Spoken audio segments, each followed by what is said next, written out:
so we can have these discussions.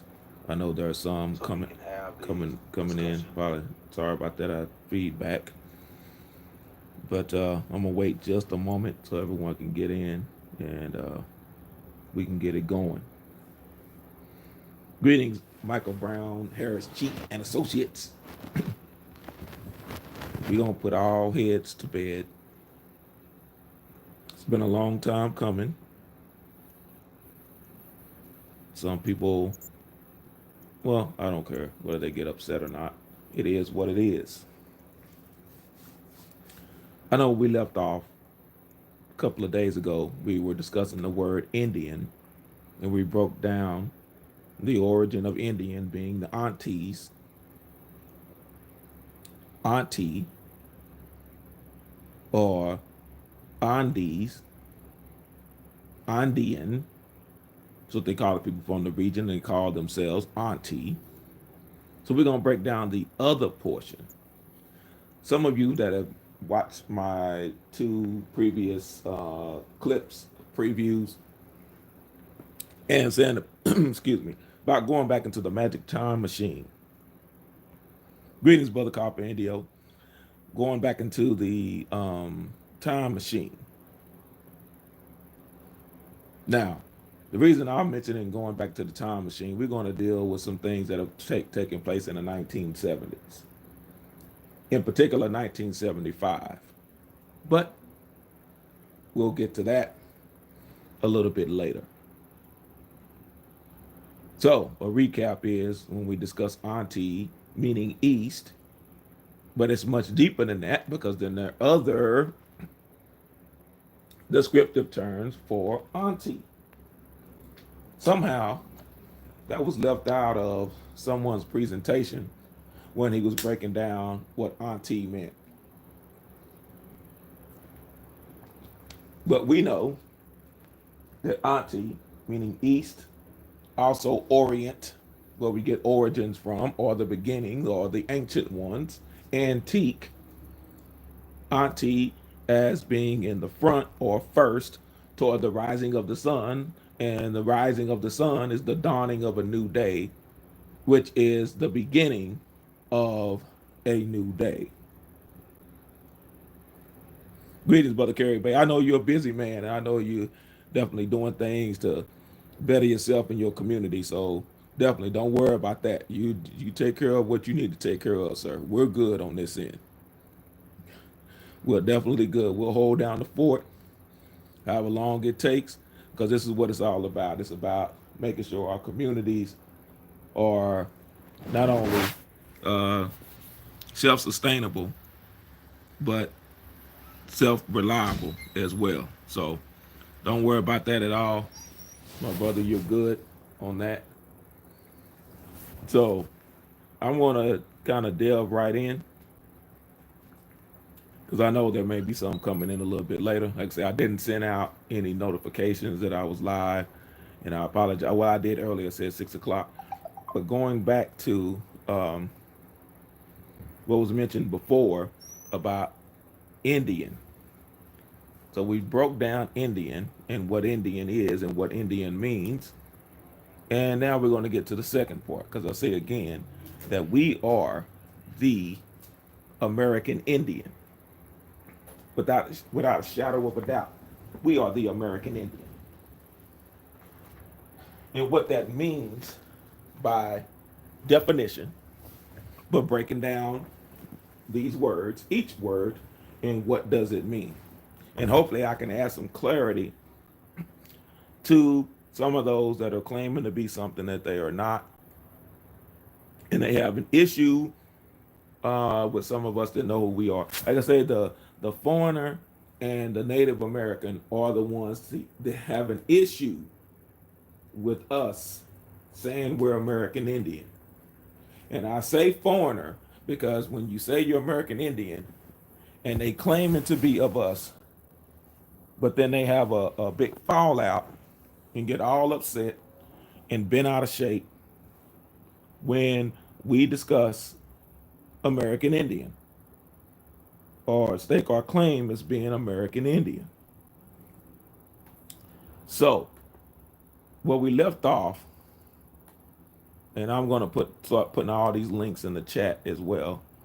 So when we left off and we were discussing American Indian, we were talking about the origins of being the Inca and understanding what it is to be the Inca and where we are with the Inca, and that the Inca peoples have stated that it was a more ancient people that were there before them. And all they did was build upon what the previous civilization was, which we discussed, the Twa Anti Suyu. So if they're telling us that there were people there before them, and this is what they call themselves, the Twa Anti Suyu, then again, what's the problem with us calling ourselves the Twa Anti Suyu? Because I don't know. Should someone have a problem with that? Should they?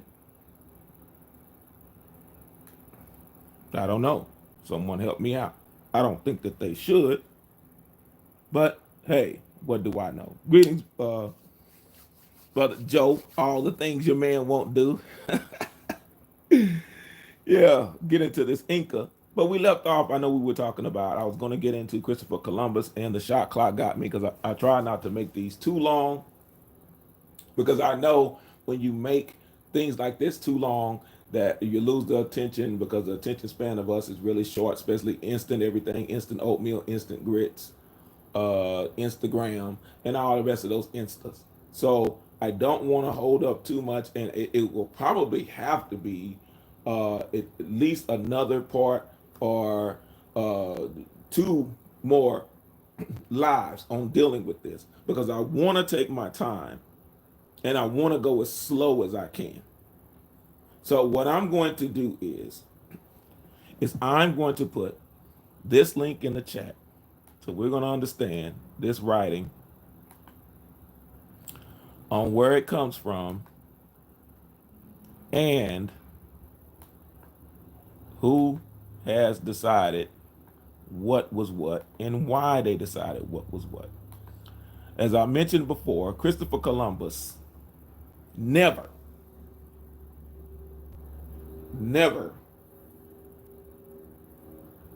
called the people Indios thinking he was in India, because the people of India were not Indios. Now, do I need to say that again? Christopher Columbus never called the people that he came in contact with in the Americas Indios, thinking that he was referring to the people in what we know today as India. It is impossible, because the land or the country that we know of as India did not exist. It was called Bharat. And I don't know how you get Bharat from India. Not possible.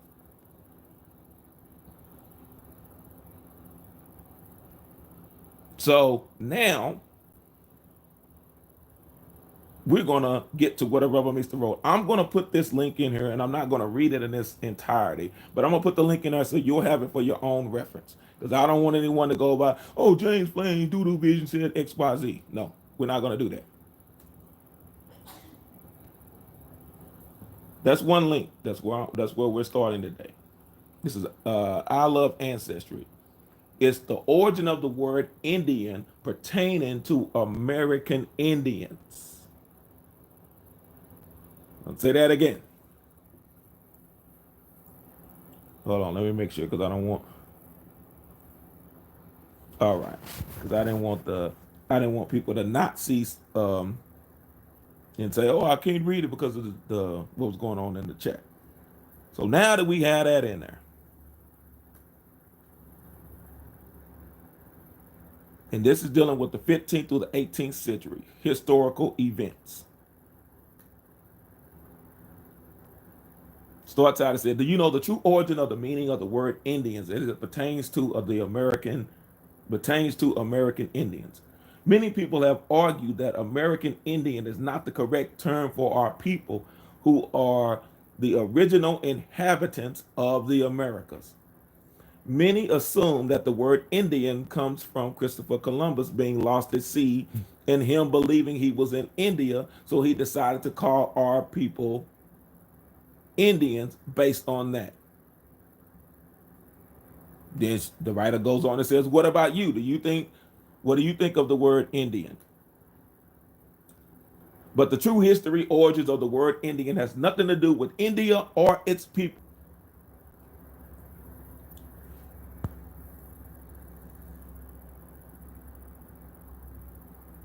But the true history of the origins of the word Indian has nothing to do with India or its people, but originate with our indigenous peoples of the Western Hemisphere.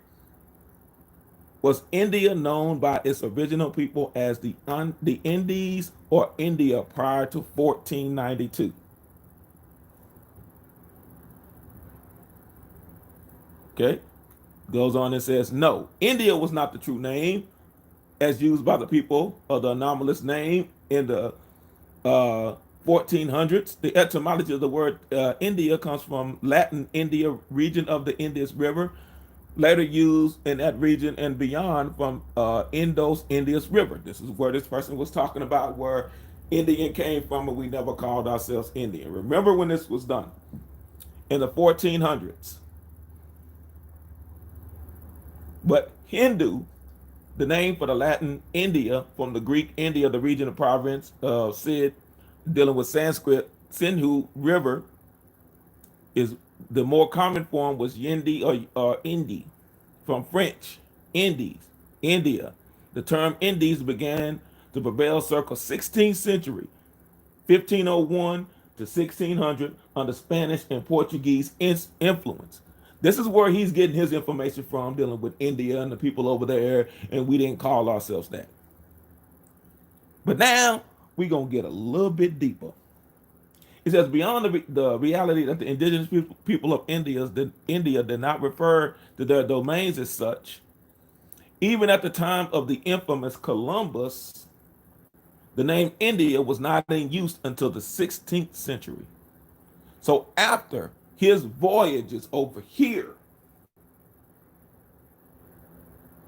was that commonly used. As seen and stated by its own people, India has been called Bharat even in Satya Yuga, the Golden Age. The name from India derived by and later invading entities from the river Indus. So that goes to show you, again, the people of India never called themselves Indian because it was Bharat. So let me skip on down and break it down here. It says, in the Latin language of ecclesiastics and the royalty of the time, the people or children of God, as the Spaniards often referred to the indigenous, translate freely as Los Niños de la Indio. And consequently, Los Niños de la Indios, more literally translated, children of God. Indio, freely of God. No country, land, sea, or people of the world were named India prior to 1492. So you can't sit here and say India because he thought he was in India when it never referred to India, dealing with the people of this land. And then we're going to break down what did he say about those of this land.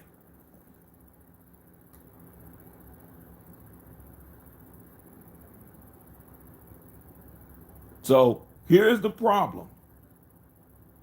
And you can go on and read the rest for yourself when you get an opportunity on that link. I'm not going to bore you all. Not going to keep you long because there's so much information that I've got to get to that I need to get out. So again, like I said, there'll at least be a part 3 and possibly a part 4. I skipped a couple of paragraphs and said either Columbus had knowledge of the future or he didn't set sail for the Indies until at least the 1500s when the term India and Indies was in use. This proceeding from narratives of Bartolome de las Casas, together with additional reports and pleas from the King and Queen of Spain in behalf of the few surviving indigenous of the Caribbean. Because we have to get to where did Christopher Columbus, what part of the Americas did he hit first? And some of you that have been listening to me for a while are going to hear these words and terminologies again because when you speak to the elders and wise ones, as I said before, science is finally catching up.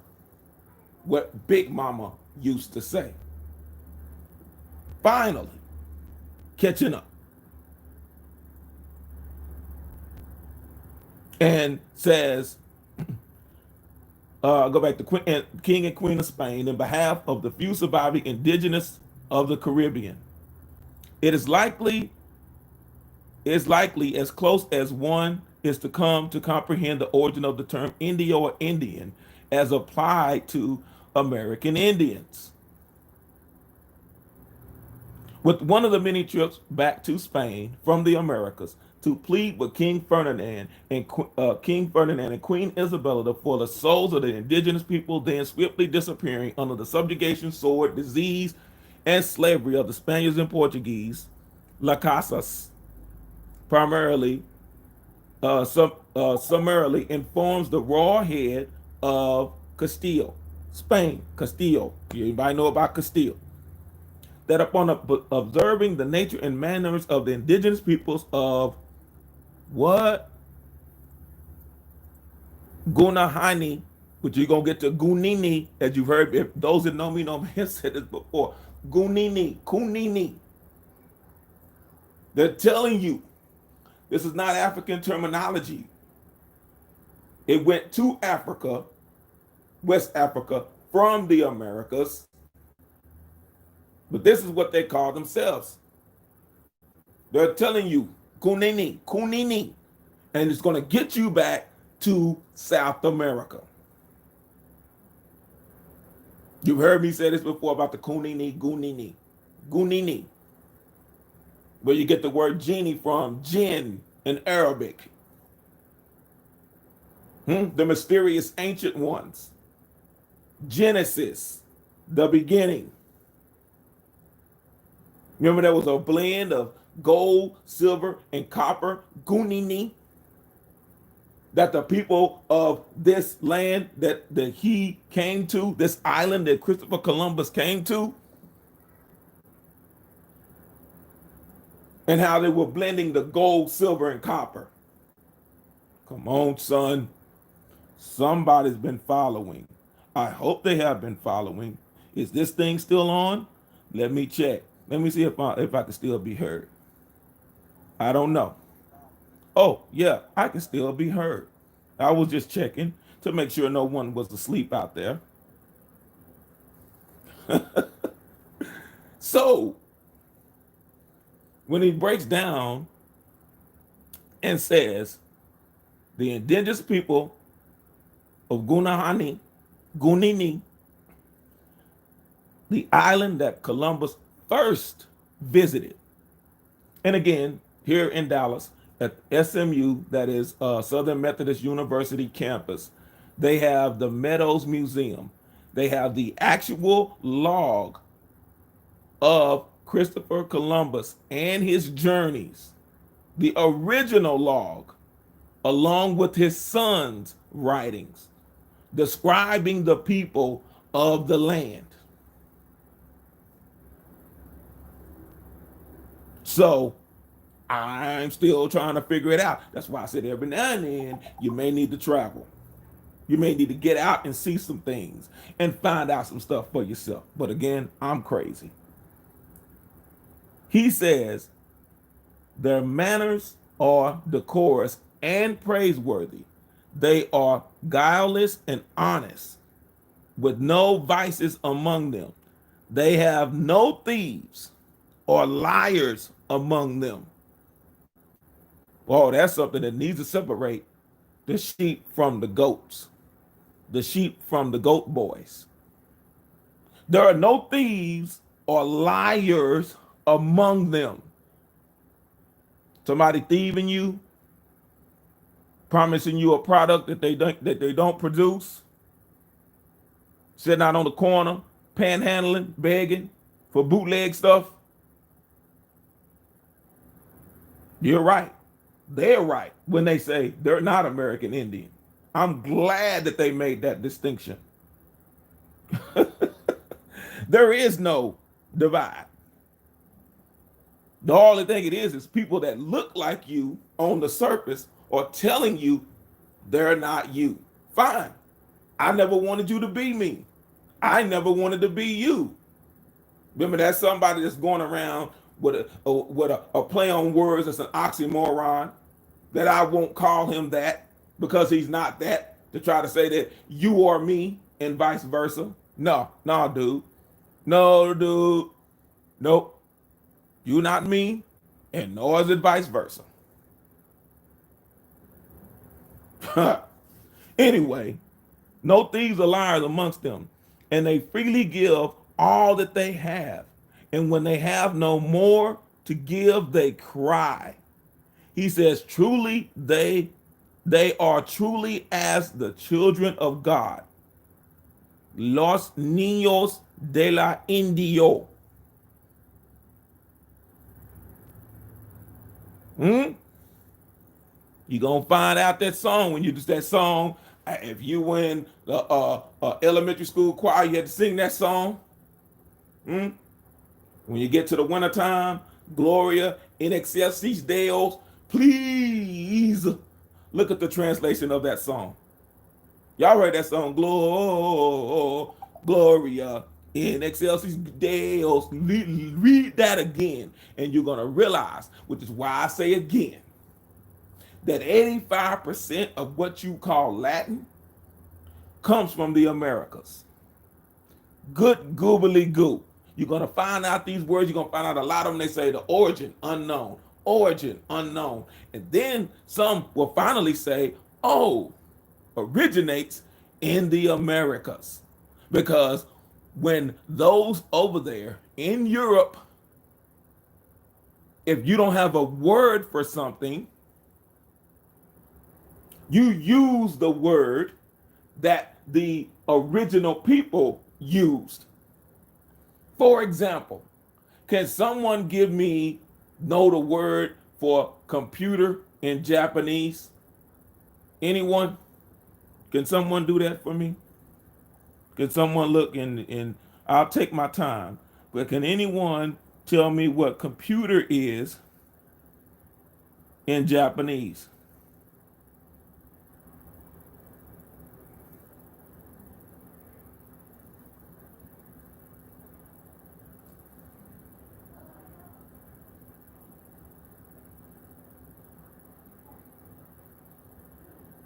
And what they call it.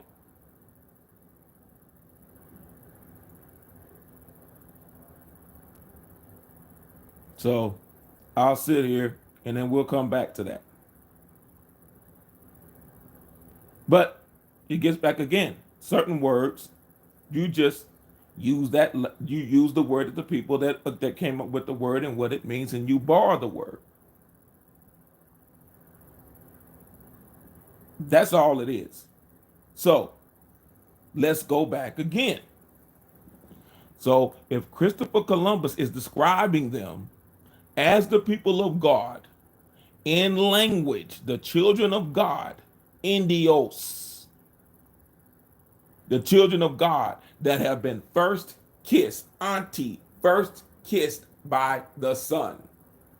There was a glow, an aura about you when you have been kissed by the sun.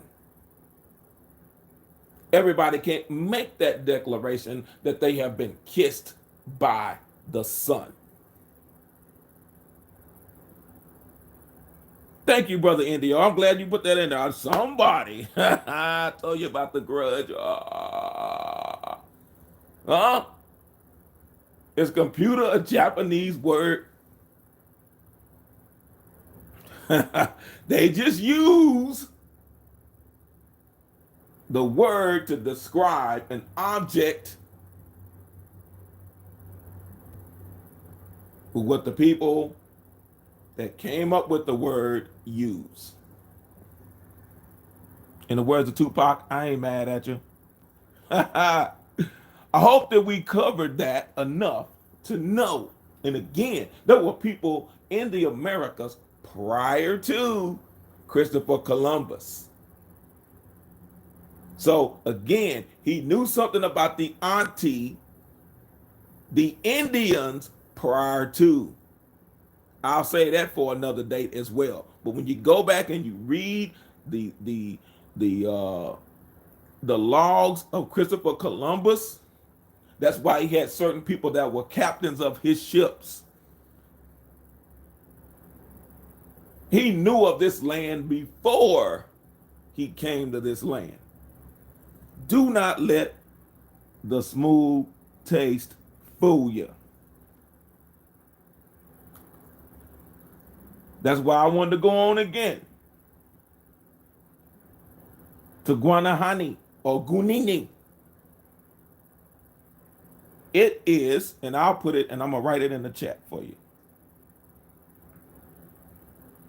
I'm going to write the, because this is the land, this is the name, not what Christopher Columbus called the people or called the island. It is what they said, which is why I say again, I appreciate what Dr. Ivan Van Sertima did, what Dr. Leo Wiener did, but they had it backwards when they say that these words were coming from West Africa to the Americas. But I'm going to show it was in reverse. They went from the Americas to West Africa. These words. Because he talks about, if you watch the clip on Dr. Ivan Van Sertima, he talks about kunini, gunini, and talks about what it is of those three elements being combined in the same percentage breakdown of those elements that they use in Africa that they found. They said they found arrowheads and spears with the same combination that were used over here. But he was looking at it backwards. You're like when you look in a mirror, or if you have an iPhone and you're doing a video and someone's seeing your shirt, it's like when you look in the mirror and everything is backwards. So they were looking at what was going on out of a mirror.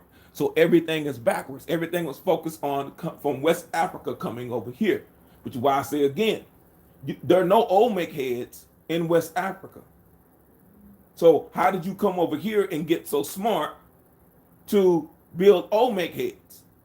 And we went over that during the first episode of this, showing you that the preliminary Olmec heads were dug up and had been dug up and discovered in Peru.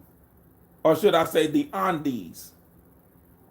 Tua Antisuyu, that land, yeah. The land of the four aunties.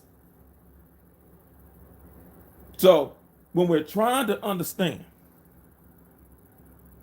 and trying to see what's going on, it's going to make sense to you. So again, we got Gunahani, Gunini, Kunini, and for those that say, "Oh no, he's still not on it. We don't know what he's talking about."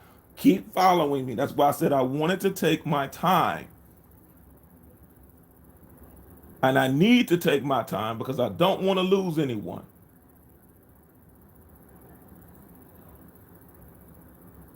I'm going to put this link in the chat as well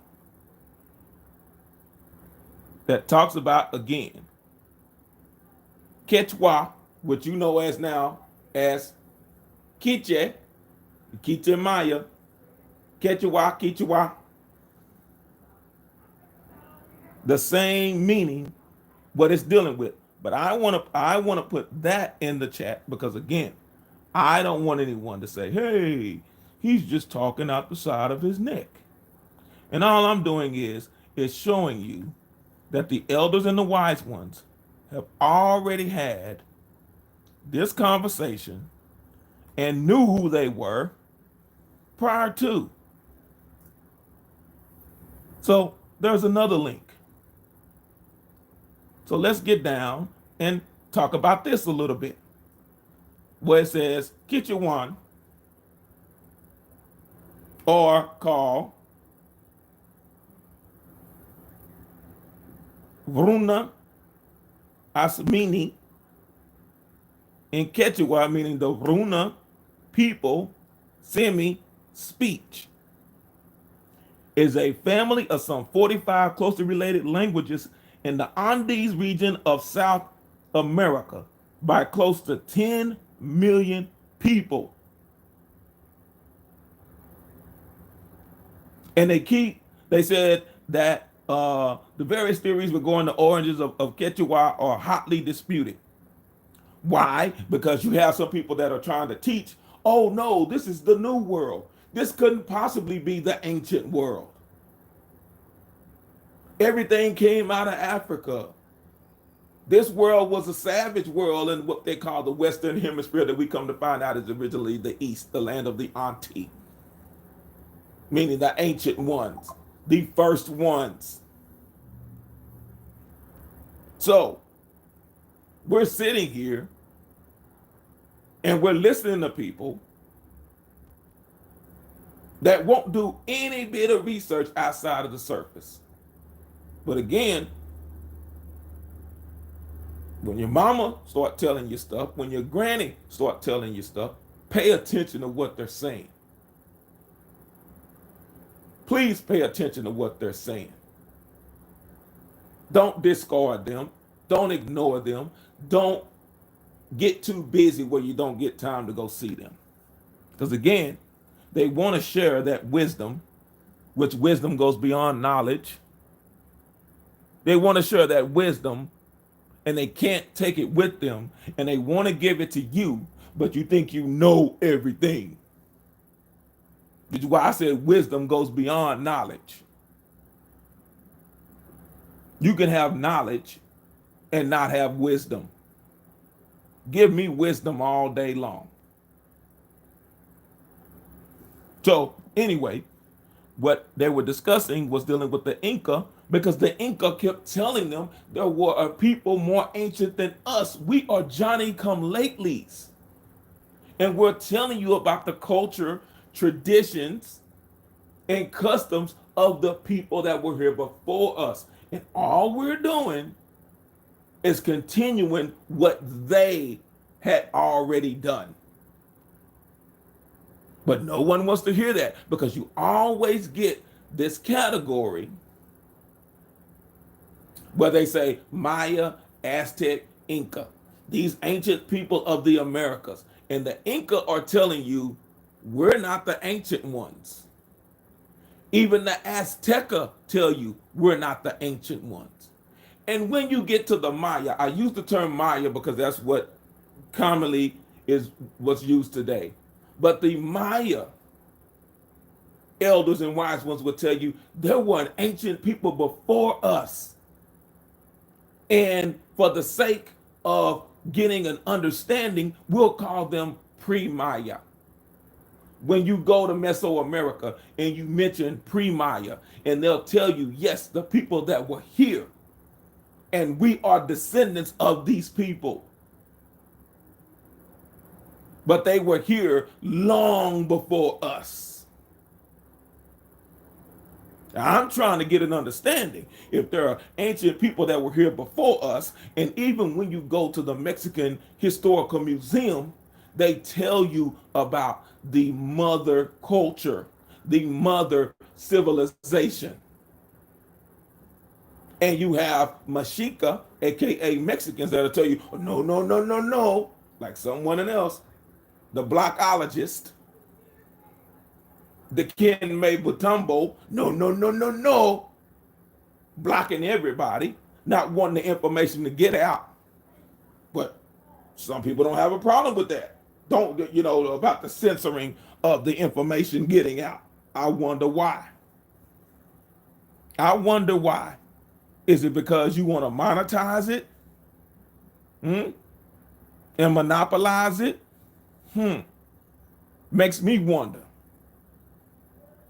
So when the information starts getting out there and people continue to block it, you're stunning someone else's growth. You're stunning their growth. Speaking of, going back to the Japanese, you know how they used to wrap the women's feet because they didn't believe in women having big feet? And they'd wrap their feet in that cloth, and they have little bitty feet, and people would wonder why they take such little steps. Because their feet are too small for their bodies.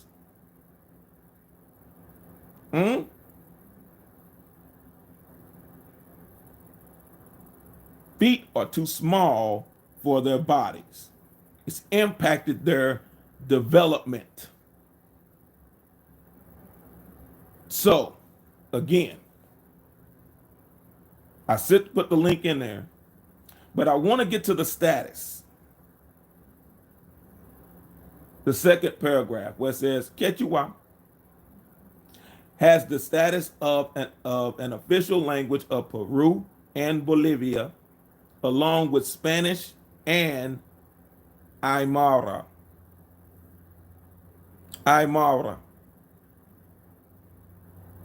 In rural areas, it is used for everyday communication in informal context. Since most native speakers of Quechua are illiterate in their native language, it remains largely an oral language.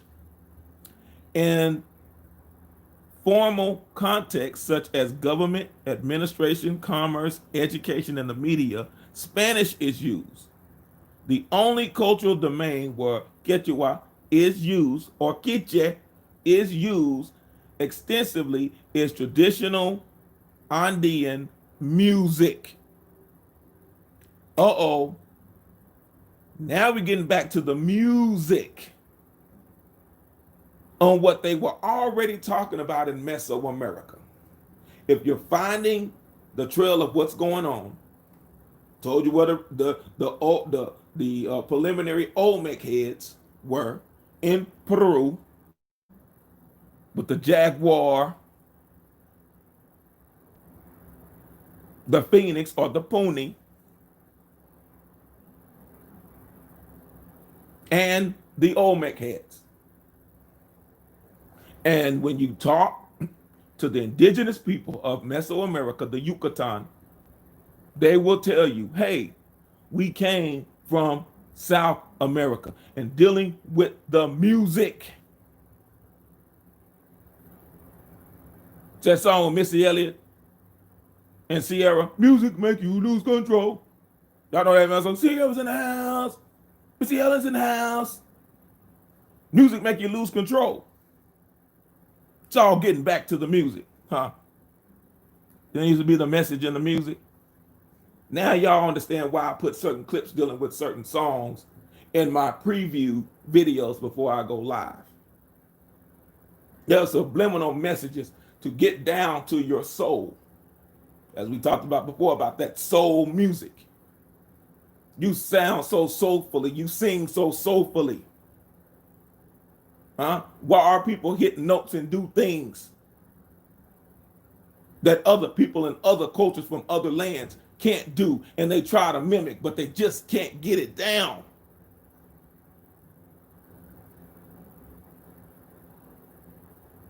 I'm still waiting on the West African Luther Vandross.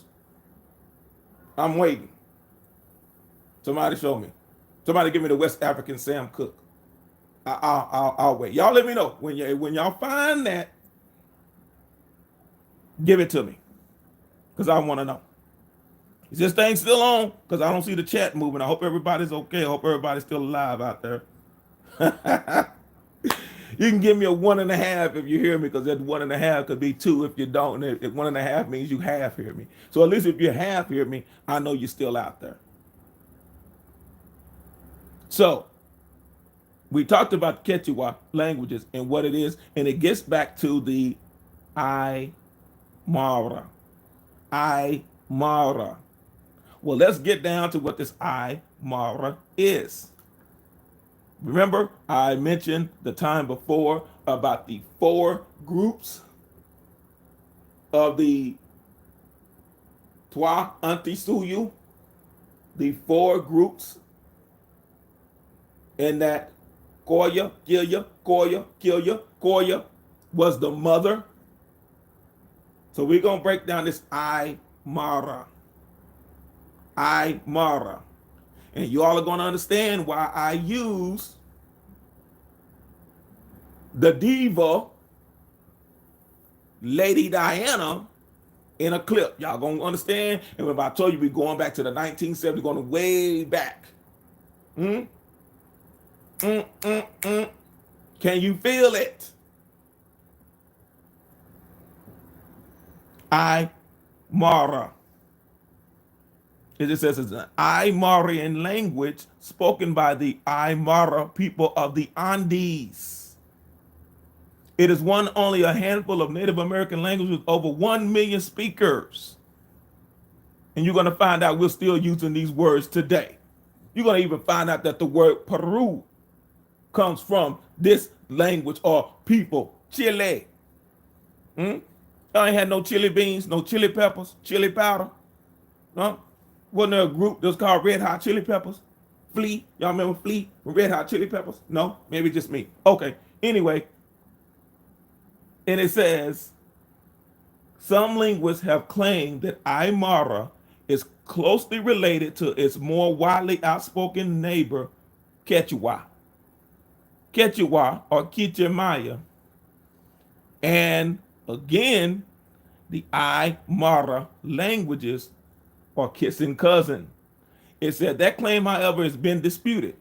Although there are indeed similarities like the nearly identical phonologies. So why is there an argument when they keep seeing the nearly identical phonologies dealing with, hey, this word sounds like this, that word sounds like that. They both sound the same. They both mean the same thing. The reason why they can't agree and they're disputing it, because it gets back again, they have to admit that this is the old world.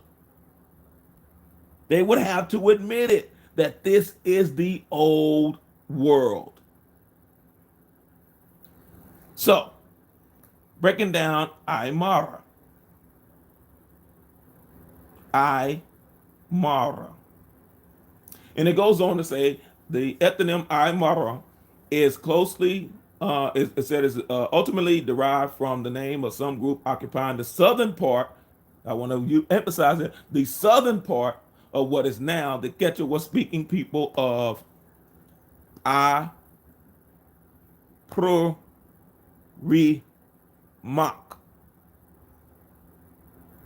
We're gonna have to come back to that part, but I'm gonna put how it is in the chat. I'm gonna put it in the chat for you, so you'll see.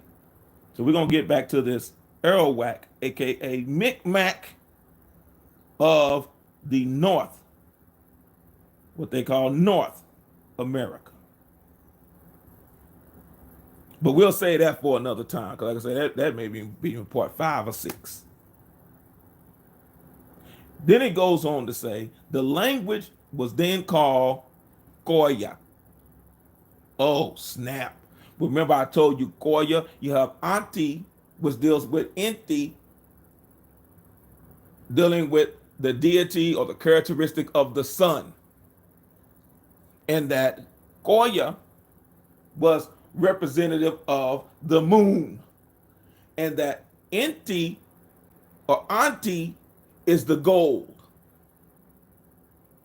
and that Koya or Kiya is represented by silver. If you don't remember that, go back and listen to the previous live that I did. Hope I'm still there. The previous live that I did. So we understand it. Now we have the gold and the silver. We have the Anti of the northeast region, and then we have the Koya or Kiya of the southern region. And we also know that Koya or Kiya is the same as Aymara. Aymara.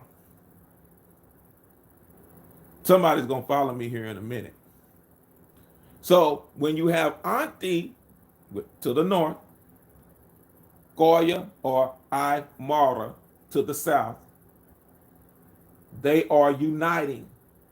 You have the sun and the moon uniting, the silver and the gold uniting. So now you have two of the elements of Kunini. Kunini, Gunini. And you're going to find out where they took this word Guinea. Like you say, you're dealing with, oh, New Guinea, oh, Guinea, African Guinea. No, Guinea was here. Get right. Guinea pig. Y'all going to figure it out here in a minute.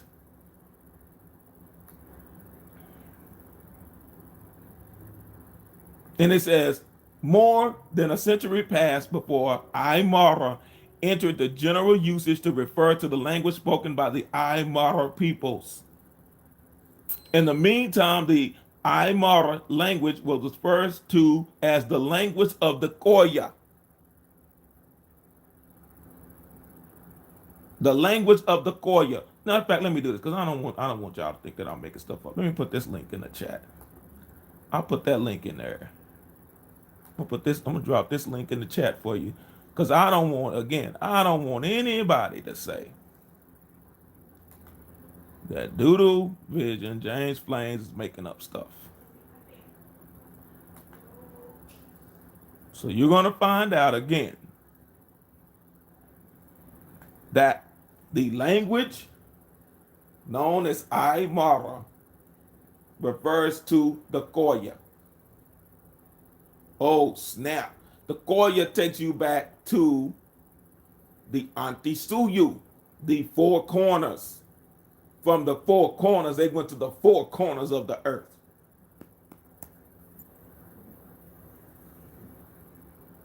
Aymara. People say, still, oh, Doodle Vision, you still haven't broken it down. Well, let's talk about it again. And I'm going to drop this link in the chat as well. Language. The Aymara is one of the major languages of South America, spoken by more than 2 million people in the Andes region of Bolivia, Peru, Chile, and Argentina. Actually, depending upon the linguist doing the counting, there is somewhere between 2 to 8 different Aymaran languages, which are really dialects. They're not. That's what is the difference between the, like even here in North America. Some people call a carbonated drink a soda. Some people call it a pop. Some people call it a drink, whatever the case may be. So, really dialects, not different languages. The difference of opinion on the exact number is because some of the varieties are considered to be dialects, as I said before, by some people to be considered a distinct Aymaran languages by others. Some linguists think that Aymarina or Aymara may be distinctly related to Quechua, but this is not being conclusively shown. There are many lexical similarities between the two languages. Uh-oh. So now we're dealing with Quechua or Quiche and Aymara, the Aymaran languages being similar, but maybe due to vocabulary borrowing. The structures of the languages are radically different from each other. Aymara, and it talks about some of the differences, some of the similarities.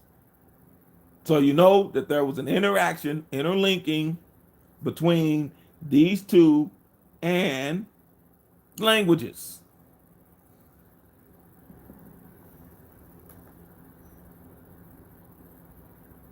But let's get to this Koya or Korea, and I'm going to drop that in the chat. It says Koya, which is Quechuan for south. I already broke it down. Auntie, the east people, northeast people, Koya, the south people. Said are indigenous people of the western Bolivia, Chile, Argentina, living in Jujuy and the Salta provinces. Hope I'm not boring anyone out there. I'm trying to take my time because I don't want to lose anyone, and I like it's gonna have to be several more live streams to go on with that. And I promise I'll be more. I'll do these more regularly. But he breaks down these Koya and what they were. And I'm gonna, like I said, I'm gonna drop that link so you can just see it for yourself. Because I'm one that I don't want anyone to go by what I'm saying. I want you to be able to get this for yourself.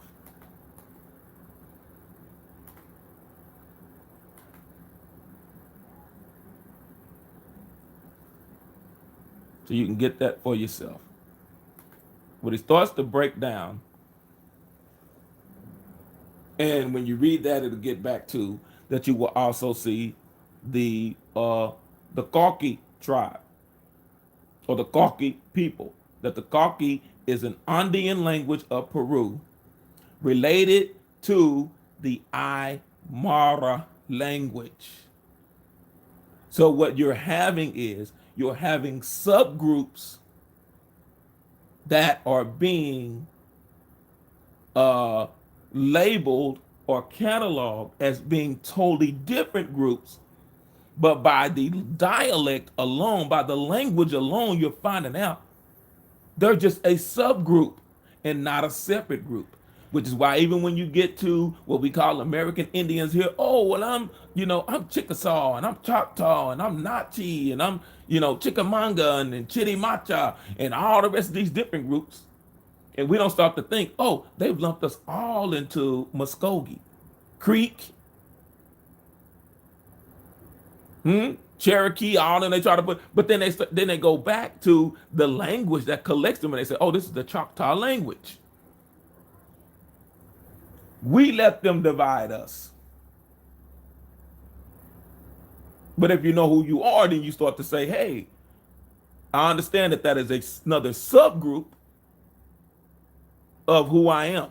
Choctaw is a subgroup, Chickasaw another subgroup, because it talks about the war that took place. Same people, still related. Do you not have relatives that don't talk to each other to this day, but they're blood relatives? I don't know. Maybe it's just me. Am I still there?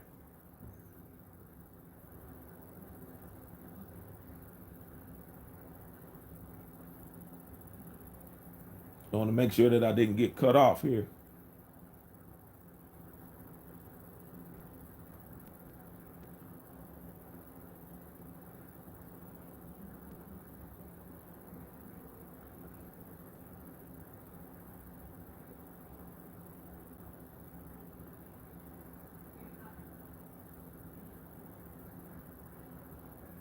Well, I'm gonna keep going.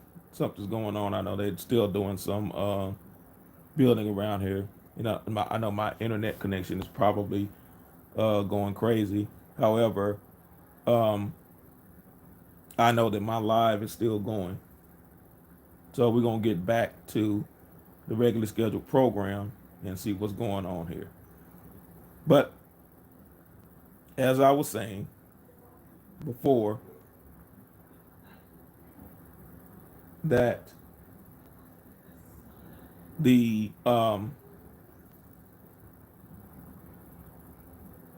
Kaki language, the Kaki people, Kaki tribe, is related to the Aymara, and we know the Aymara deals with the Koya people of the South. But I really want to break down something of Aymara. Aymara gets basically back to two words. There are two words that have been combined. And when you see these two words and how they are combined, it's going to make tons of sense. And I mean a whole lot of sense to all of us. The I in Aymara, and I'm going to put that in the chat. I'm just going to break down the first part of this. I. They'll tell you the origin being Spanish and the whole nine. But again, it gets back to Aymara. Aymara. If you'll know that the Aymara, if you know that song that goes, I, or it means yes. If you've ever dealt with any type of government, they can say yes or I. Remember the I and nay? Yes. Yes is that yes is an emphatic yes. It's beyond just a regular yes. It is a yes saying that I'm making a declaration. It is a covenant yes. And I'll break it down again. Look at the words of the song I. And that song is I. Look up the words and have it translated into English for you, and you'll realize that I is more than just saying yes, yes, yes, yes. It is saying in a sense of God, yes. And I want to keep it rated G for the children. But if you've ever dealt with any female from the Latin lands, the Taino lands, Ladino lands, and when it's a term of endearment and they say something like, ay, papi chulo, ay, and the connotation is as in, oh my God, yes. So when you're looking at that yes, it's in relationship to God, relationship to the Creator. I know y'all don't believe me. I know y'all don't want to. Like I say, just look it up for yourself. I'm gonna restart one of my devices now. I know that I'm still alive. Thank you all for letting me know. Thank you, Brother Kerry Bay, for letting me know. And Indigo Arts and Entertainment that I'm good. So, but no sellout, I see you, man. I'm trying to keep it clean for the kids, but you know what I'm talking about. Anyway.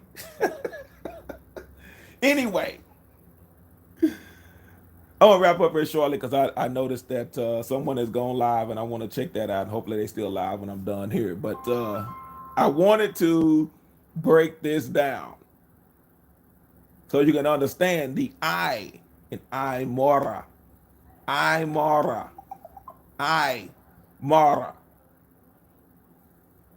Meaning one, a relationship that you have reached the pinnacle. So let the eyes have it. Yes. So when you go to Congress or go and deal with your local governments and they do a vote and they say I, it is so be it. And make sure that it is known. Make sure that it's documented. And you've heard the terminology before. If it's not documented, it didn't happen. So when you hear your local politician giving you a bunch of stuff, And then someone says, hey, don't go by what they're saying. Check their track record, check their voting record. How did you vote on this particular item? Hmm? How did you vote on this particular law? How did you vote on this particular ordinance? How did you vote? Then, because why? What they have declared has been documented. Real easy, real simple, not hard at all. So, we have the first part covered of I. Yes, sir. Ay, caramba. I. Someone knows what I'm talking about. Thank you, Brother Copper Indio. I appreciate that. I appreciate you more than you will ever know. So now we need to get to the Mara. Oh, what is the Mara portion of this? Oh, man. If you haven't got it, you go get it. But before we get to that part, I've got to talk about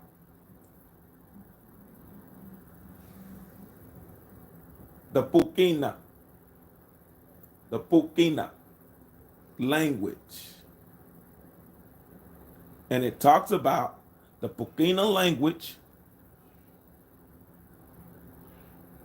Koyawa, or Koyawaya, and we can talk about that Nanawaya in Mississippi on another day. Told you, it's probably going to be a 10 to 20 part series here. But I'm going to put that in the chat so you'll know in relationship of the Pukina, in relationship when it comes to Lake Titicaca. So let me put that in here for you. Because again, I don't want people to get lost. I want to make sure that this magic time machine, that we all stay together.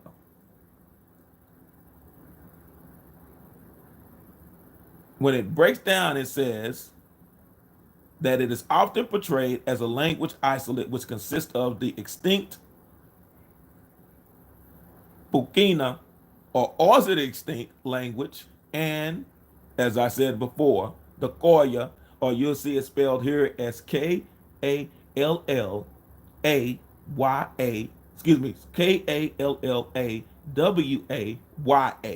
Still gets back to Koya, still gets back to that southern region. And it goes on, and it in the last paragraph of the last sentence of that paragraph, where it talks about the Chile, Peru, the same region of Lake Titicaca, it says the Pukina itself is often associated with the culture that built Tuwakanu, or Tuwakanuku, which gets back again to Twa Antisuyu. You can read that on your own. It still gets back to the same thing, dealing with the same people. So again, I say, you cannot make the declaration that we built the pyramids and you're talking about you're not American Indian. So either by ignorance or whether by knowledge, acknowledgement, you're saying you're a foreigner. I'm still going to keep going, and I know some people like, oh, he's making that accusation, and I say again, there's no way that you can say, like I said, we broke down Indian, IT, or auntie. We broke that down already. And now we got to the I. And now we're getting to the Mara. So again, that Pukina will get you back to Punta. But I talked about the Punta dance, and you gonna find out Something you don't even know right now, but you gonna know it in just a minute. The punta dance. We gonna get it here in a minute. I'm gonna put that in the chat. And I want someone to please do this for me. Punta. Punta. I'll put that in the chat. Punta. Now, I'm gonna break it down for you. The punta dance, the men join in, but it's initiated by the women. I'll say that again. The men join in, but it's initiated by the women. The punta dance. If you see a man just breaking out doing the punta dance on his own, then you need to look at them sideways, because they're very questionable. That punta dance, which is why I say again, when you throw in that southern bass, again, maybe I'm telling my age, but y'all remember Uncle Luke and Freaknik and all that, and we hear that boom, boom, boom, boom, boom, and no matter what, I'll never forget. We were at a track meet, and the DJ started playing that. He played the clean version, the radio version, because he's dealing with the kids out there, and started breaking it down and was playing Uncle Luke and the Two Live Crew. And even the super religious women stood up and started breaking it down and dropping it like it was hot. And I mean, these are ones that be like, oh no, don't say that word around me. I'm holier than thou. When that beat hits, they start breaking it down. Why? Goes back to what's already in their DNA. That punta dance. They can't help their hey or I, and then they're breaking it down. They can't help themselves. Have you not seen FAMU? Have you not seen Prairie View A&M? Have you not seen North Carolina A&T? Have you not seen Hampton? Break it down. You not seen Jackson State? Break it down. You've not seen Southern? Break it down. When that music starts, they can't help themselves. People come to the halftime show more than they watch the game. They'll start trickling in during the second quarter. They watch the halftime show, and then by the middle of the third quarter, they're gone. Especially when they come here to the Cotton Bowl, and you see the Battle of the Bands between Prairie View and Grambling. They'll go around and start riding rides. Why? Because they want to see the Battle of the Bands. Can you feel it? Can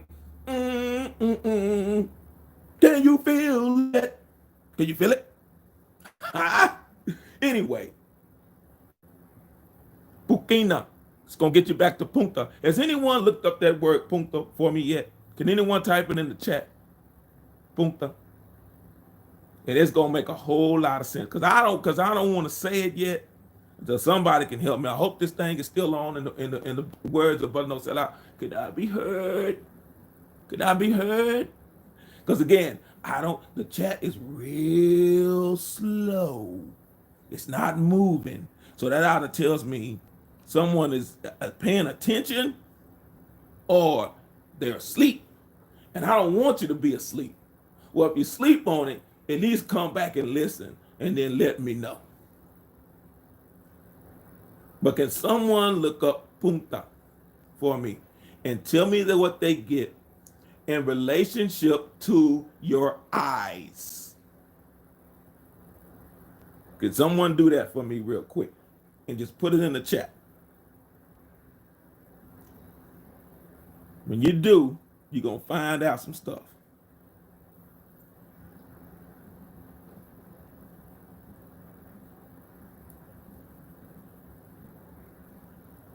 Just put in punta and eye, like your eye, your actual natural eye. Just put this in and you're going to see.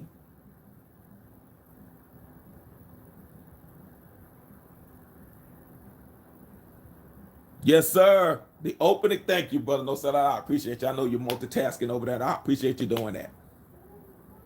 Now, The tear duct, and you're going to see something where you see certain phrases of the apple of my eye. The apple of my eye.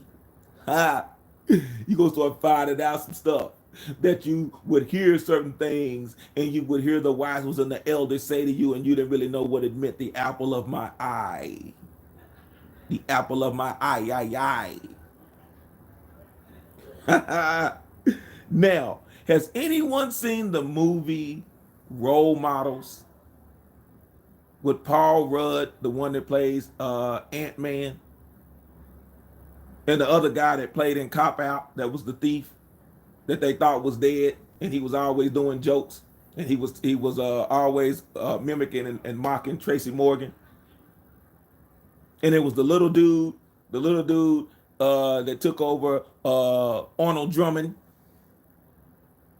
the little dude that was in the movie that I want to keep it rated G. The way he always says, I like boobies.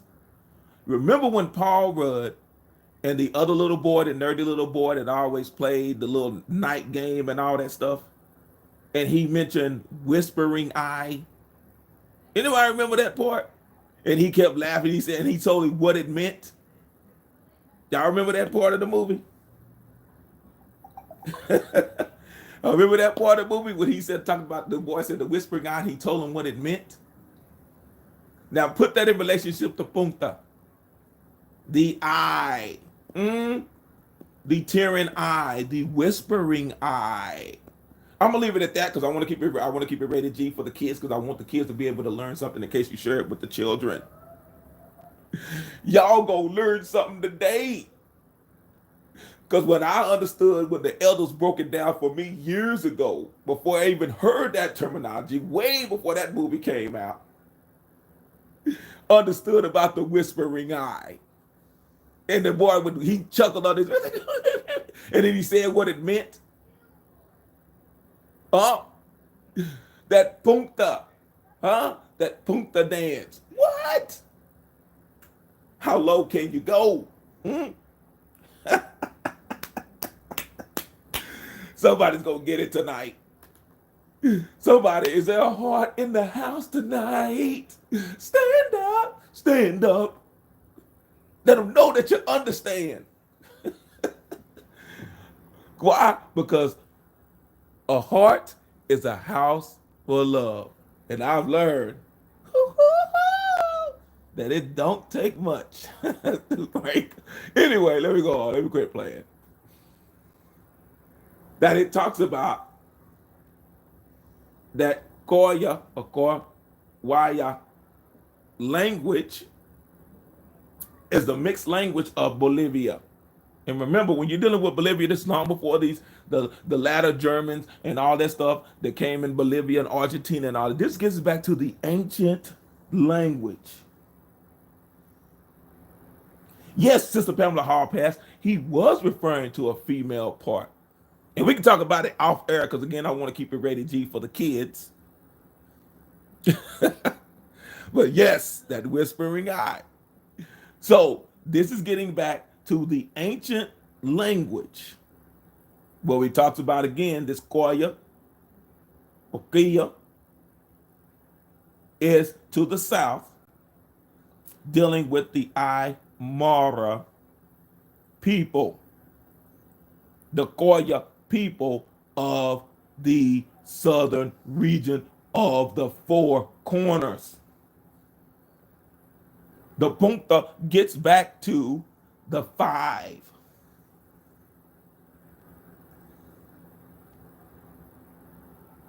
The 5. So we're going to, again, that's probably going to be another lesson that we'll have to break down. I won't be able to do it tonight because I want to make sure that I take it slow. So when those that come back, if they want to refute or give a rebuttal, I'm all ears.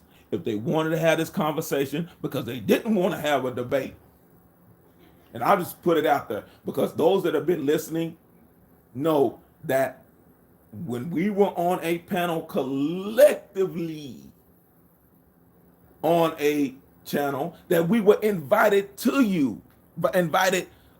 it by them, no less. because they want to make it seem like we just invading their space.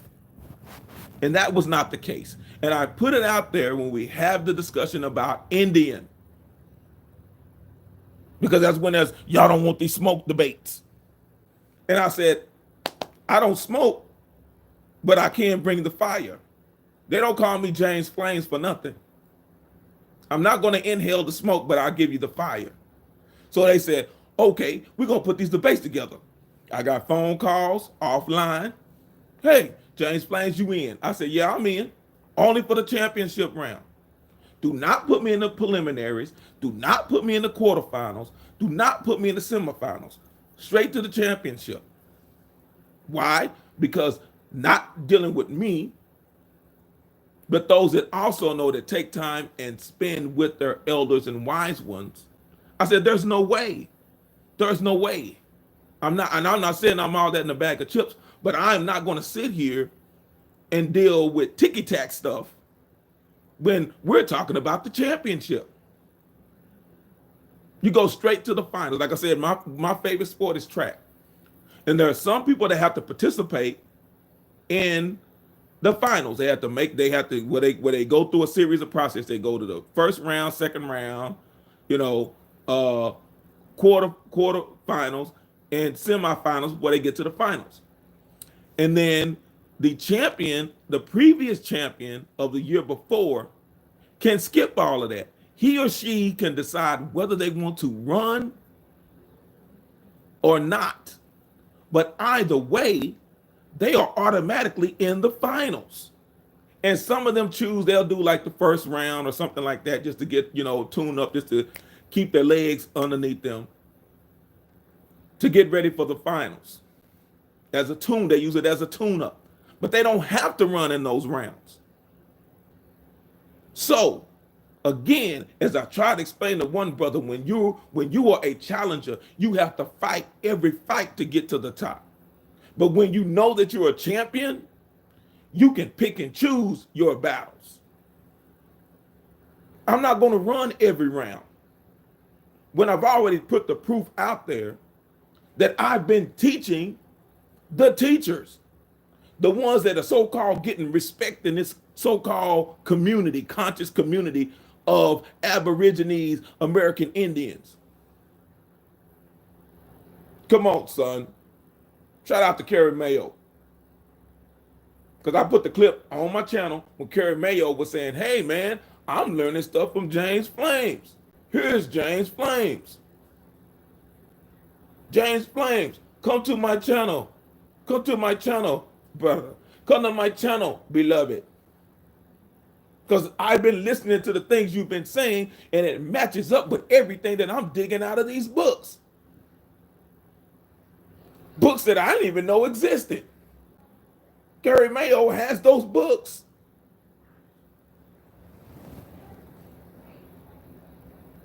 Yeah, that was before the debate that was turned into a discussion with the Pan-Africanists, with Team Osiris, with 2 minutes before we were going live to do a debate. Oh no, we don't have enough information. It's a discussion because I don't want, but I mean, for a whole week and a half, it had been advertised as a debate.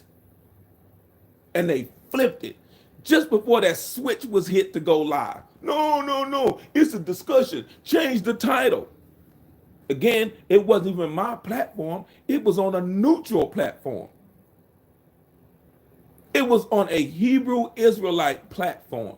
So that way it was neutral, because no one could say, oh, they're siding with the Pan-Africanists or they're siding with the American Indians. It was a neutral panel.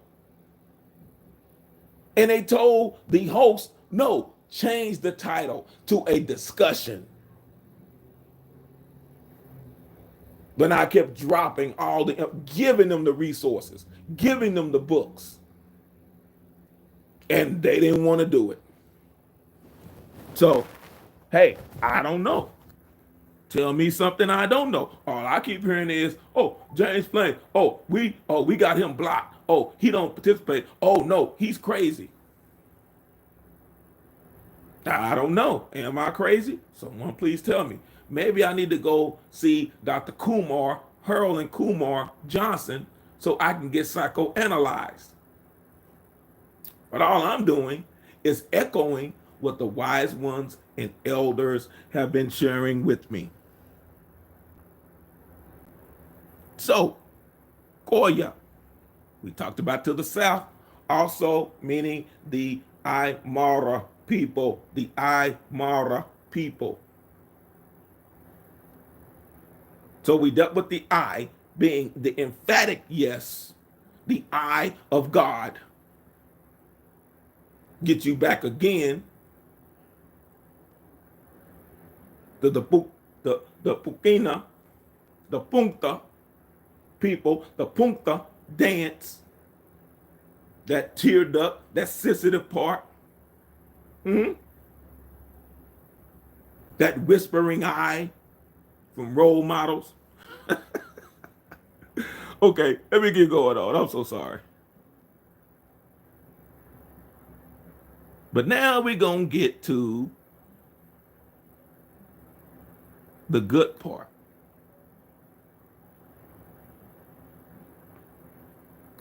I'm going to put this link in the chat for everybody to see for themselves.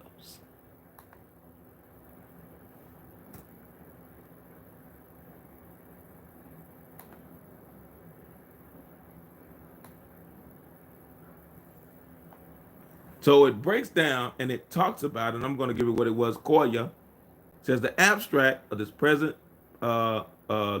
paper, the etymological composition of, I'm going to call it what it is, Koya, is a mixed and secret language of Bolivia.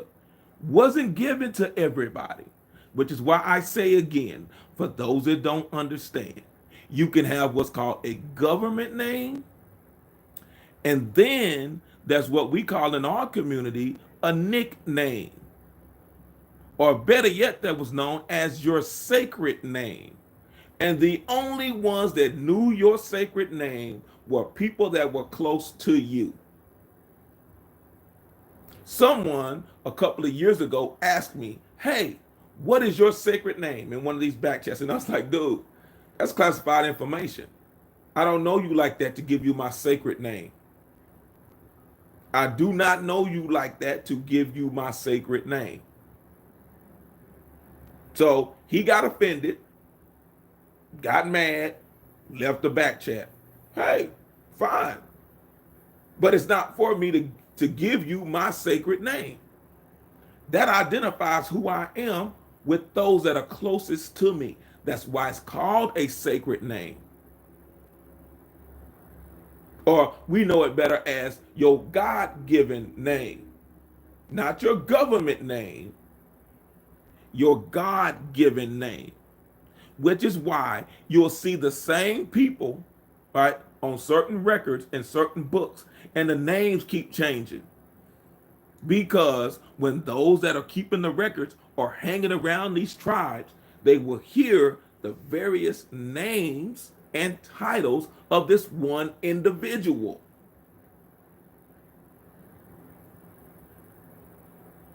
People don't give out their God-given name or their sacred name to folk. And if you hang around your big mama, because 9 times out of 10, your big mama gave you your sacred name.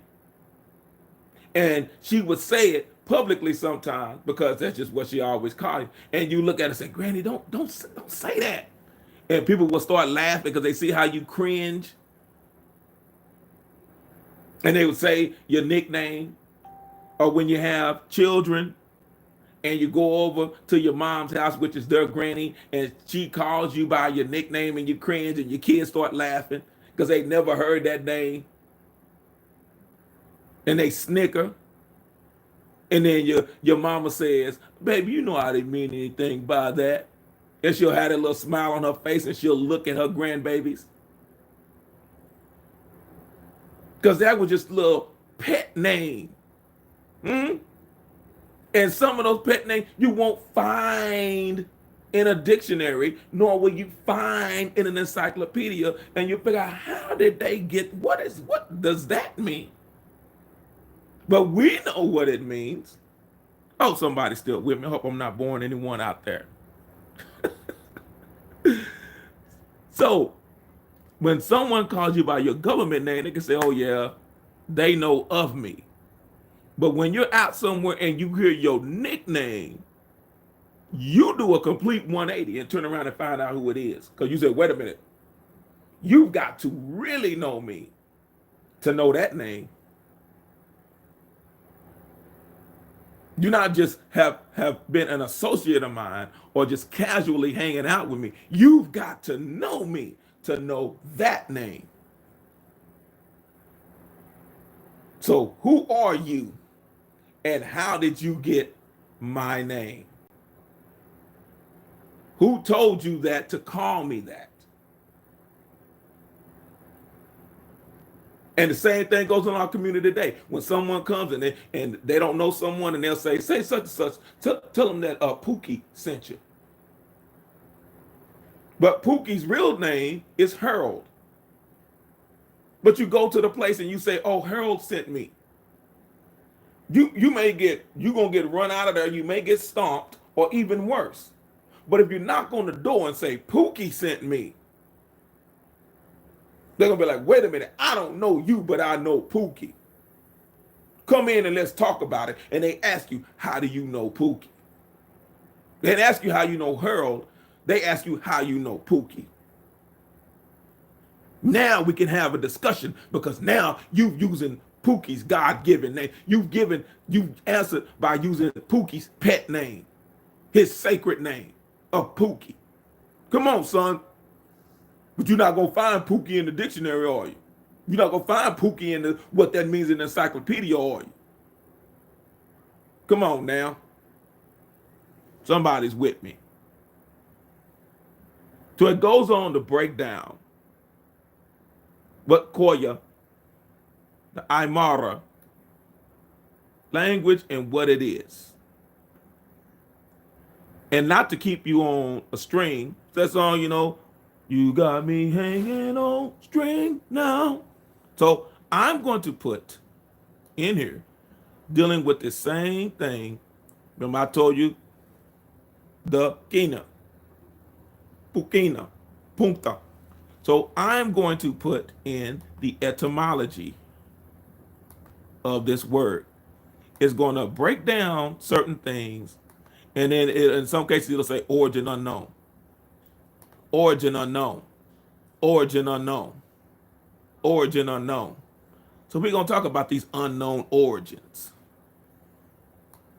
And remember, who's controlling most of South America today as far as Europeans, the language that they speak? It is more of a Portuguese, Latin. And so they would know. So on that link that I just sent, when you get to the etymology of it all,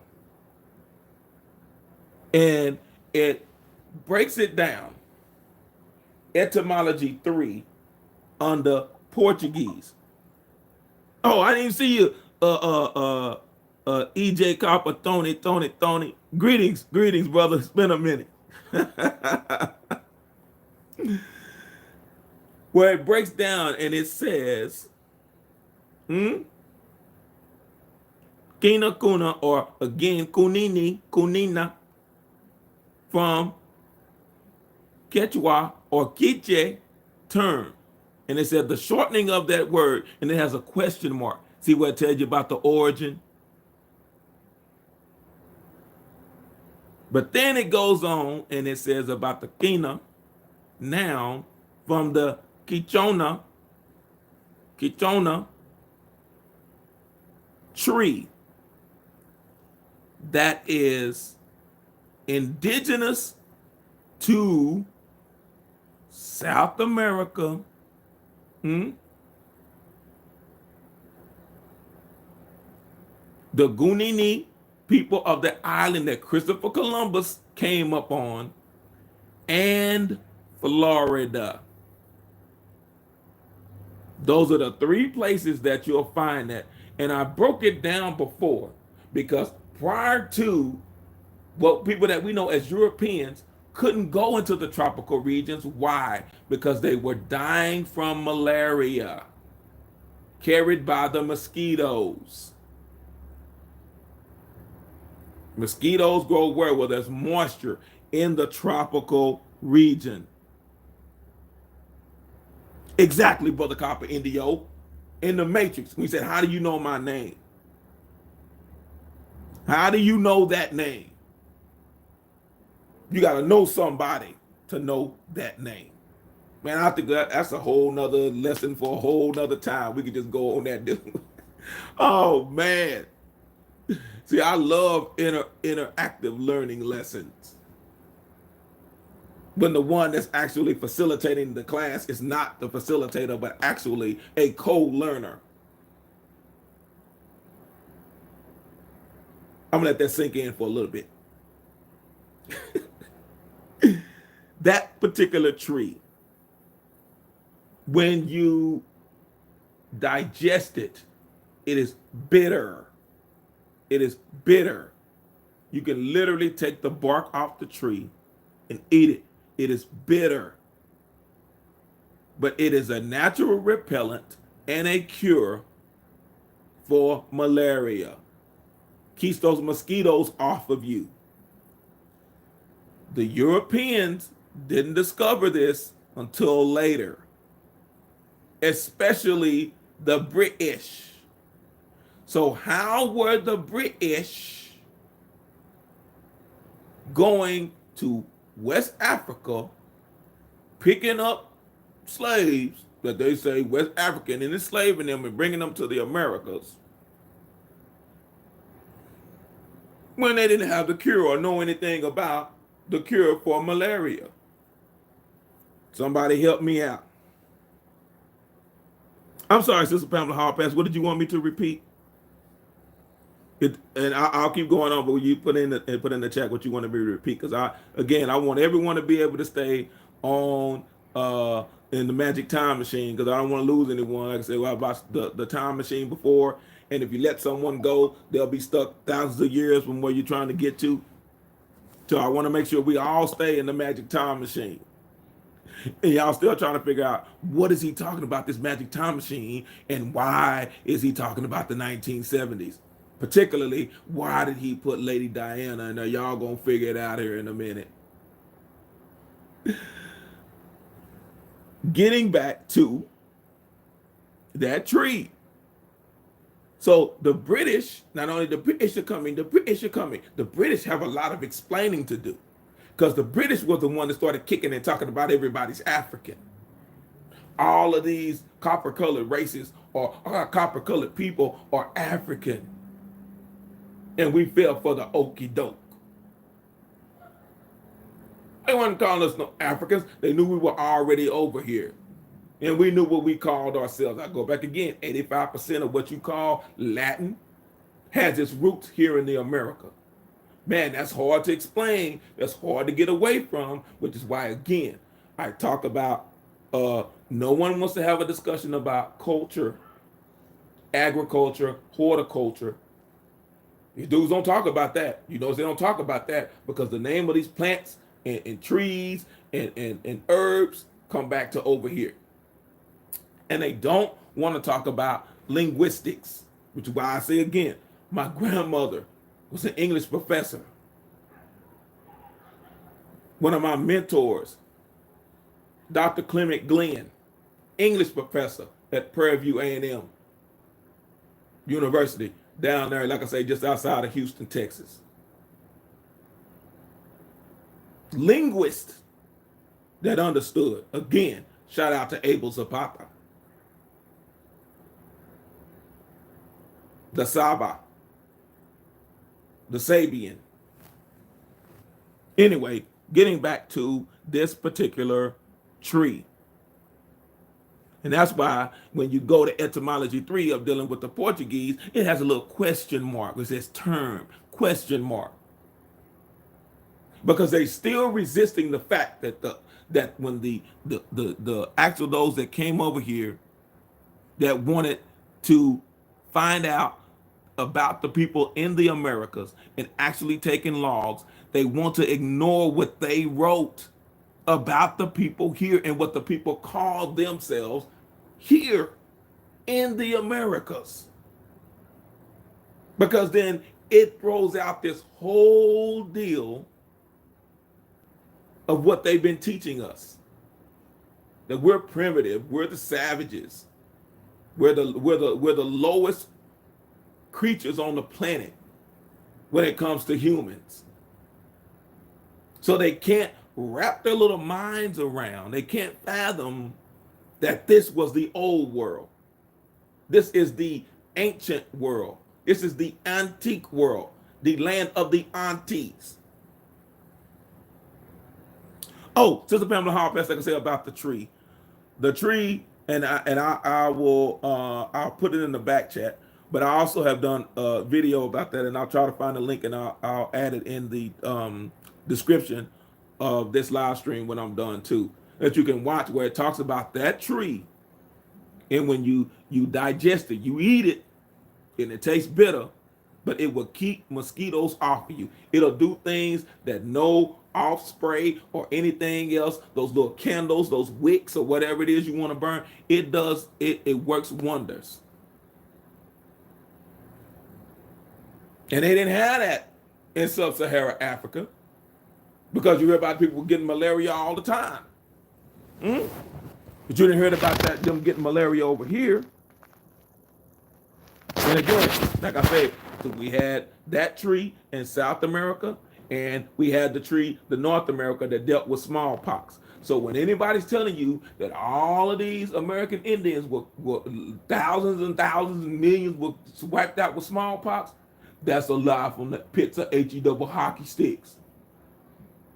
Because we already had the cure for smallpox naturally.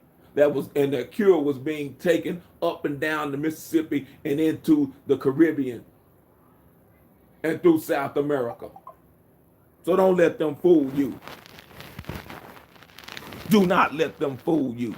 So anybody, these thousands of millions, gazillions of Indians that they talk about that were killed by smallpox, couldn't have been us. They wrote that in the books to write you off on paper. You think about it, how they keep saying that we only 13% of the people in the Americas, yet you think about when the doors were open at the beginning of the 20th century, when everybody was looking upon Lady Liberty, when they were coming into the port of New York. How they did in the 19th century, how they let everyone come through, all the Irish come through the port of Ohio. But yet they're still saying, now you had this influx of all these Europeans coming in, right? And then they minimize African, what we know as West African immigrants coming over here. Again, if all this slavery is going on, why would West Africans want to come over here to the Americas at that time? This is what it doesn't. It shouldn't register. Something is not quite right. You have West Africans wanting to come over here supposedly to be immigrants when all this slavery and abuse was going on with people that looked like them, and none of them were coming to get their folk. None of them were coming. None of these West Africans were coming to get their folk. So, anyway, I'm sorry. I got on my soapbox. Let me slide over here to the corner. So, when we start to understand how they wanted to hide who we were, looking at 13%, I want y'all to really think about it. I really want y'all to think about this. We're remaining, our numbers are remaining constant. So that means someone either has to lie or something is not quite right here. Because with all of this, what they call black on black crime. So not here to say that we're not killing each other, because you kill in close proximity to where you live. Especially when you have wiped out all the resources And you have those that are disconnected, whether it's socio-economically, social-politically, and you have created man-made barriers that generate food deserts. Then of course, people are going to kill each other for resources. But let's just factor that in. And then let's factor in, and I'm not gonna say here or there. I'm not here to say right or wrong, left or right, whatever you choose, that's on you. Deal with Roe versus Wade. And how many of us have been killed in abortion clinics. Now, I'm not talking about right or wrong or anything. I'm just saying just the facts on how many have been killed. Yet,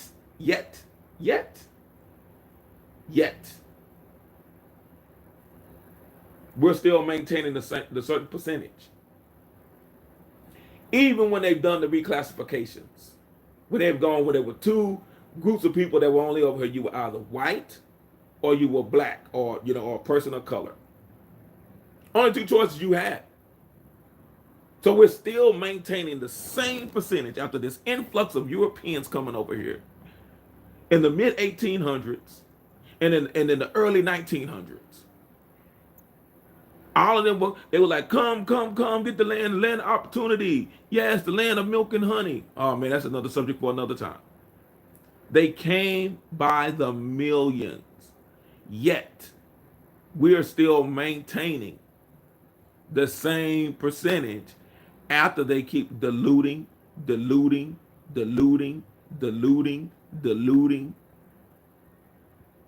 Y'all think about it. On all these records, they started adding more classifications of people. They kept adding more and more classifications of people on the census. Yet our numbers still remain the same. So that's what I want you to understand. That's what I want you to figure out. Oh, Sister Pamela Harpass, we can go back to that again about even going all the way back to Margaret Sanger and the whole nine dealing with that. But I don't want to get anybody upset today. I want everybody to be in a jolly, holly jolly mood today. It's Christmas in July. We're almost up on July. One more day. So I am going to put this tree and put the link in the chat. And we're going to wrap up because, again, I don't want anyone to like, oh man, he just rambled on. So I'm going to put that here where it tells you about that tree. And it tells you the medicinal purposes of that tree.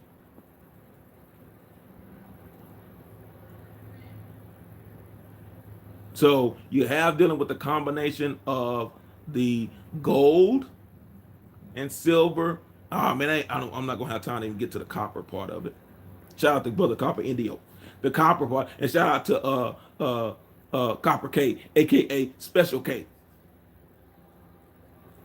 case y'all don't know, subscribe to his channel, Special K, aka Copper K, Copper Color K. In case you didn't know, but anyway. Where it goes on and tells you that this bark or this tree was also named Jesuit's bark, which meaning Jesus' bark, which meaning the Savior's bark, because hey, it was saving the Europeans because they were dying of malaria. They were dying of malaria. So it's called Jesuit's bark, it's called Peruvian bark, and Quinquina, or again, Gunini. This same tree. But wait a minute, you still haven't gotten to the Mara part. All you're doing, James Flames, Doodoo Vision, Chuck Talk Jimmy, is talking about the Indian and the I part. So let's get to the Mara. And now you're going to understand When I put this definition in the chat, you're going to understand why I chose Lady Diana in the preview video. Mara. The Mara. Mara in the Quechua or Quechua or Quiche language is one of the common names given to mahogany. What? Mahogany, a very fine wood tree that is indigenous to where? The Americas. Mara. Indigenous to the Americas. Can someone in the chat just look up mahogany? Can someone do that for me? I'll pause for a little bit. I will slam the brakes on the time machine. If someone could do that for me. Greetings, Brother Marlon P., the mixologist. But if someone can do that for me, I would greatly appreciate it. Let's break down mahogany. What type of wood is mahogany? Type of tree is mahogany?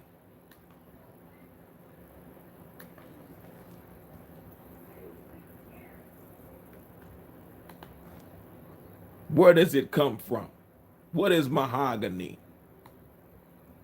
And when you first get there, the first thing or one of the first things that'll pop up, it'll say, oh, mid-17th century of unknown origin.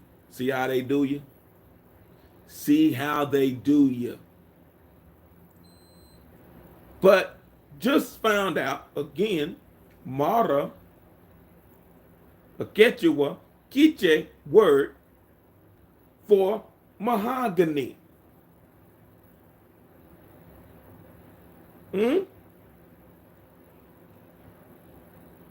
Oh, Sister Pamela Hall Pass, I love you.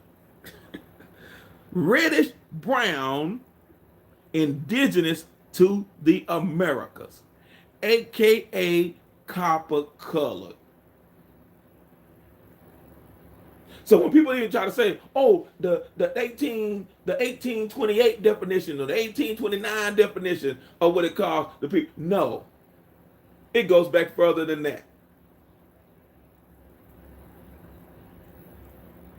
Describing the people of God, the people that had the cure that was killing these Europeans. Had the cure for smallpox, had the cure for malaria. Because again, how were these people these Europeans selling all over the world without dying of malaria? How are they going to these tropical regions without dying of malaria?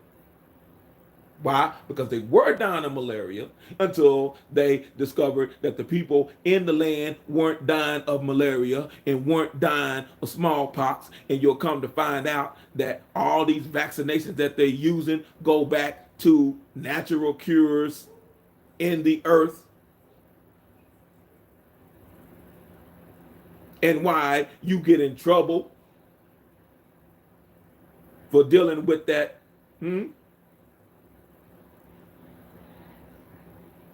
cinchona tree, you get in trouble. If you start dealing with the mahogany tree, it's illegal to deal with mahogany. Back in the day, again, my grandmother had a set of mahogany wood furniture in her bedroom. Her coffee table was made of mahogany wood. Getting back to mahogany.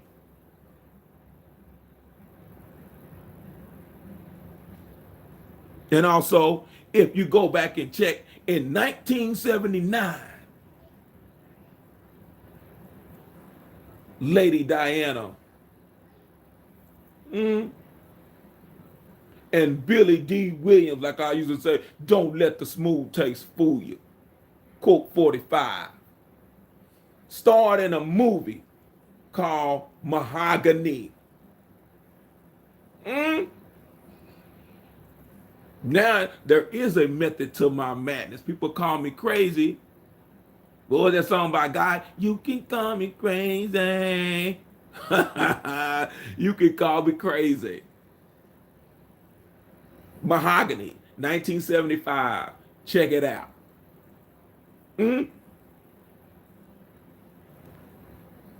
Yes, sir. Michael Brown Harris, Cheek and Associates, said he worked at a furniture warehouse and there was furniture for $10,000. Mahogany. The precious wood. I Mara. I Mary. American. Not no America's Best Boutique. Whoever that is. Making up stuff. Again, why would Christopher Columbus come over here and name the land after another man? That doesn't even make sense, does it? Amerigo Vespucci is where we get America from. Come on, son. You know better than that. Because we know the Khan, which are the people that were over here, means ruler.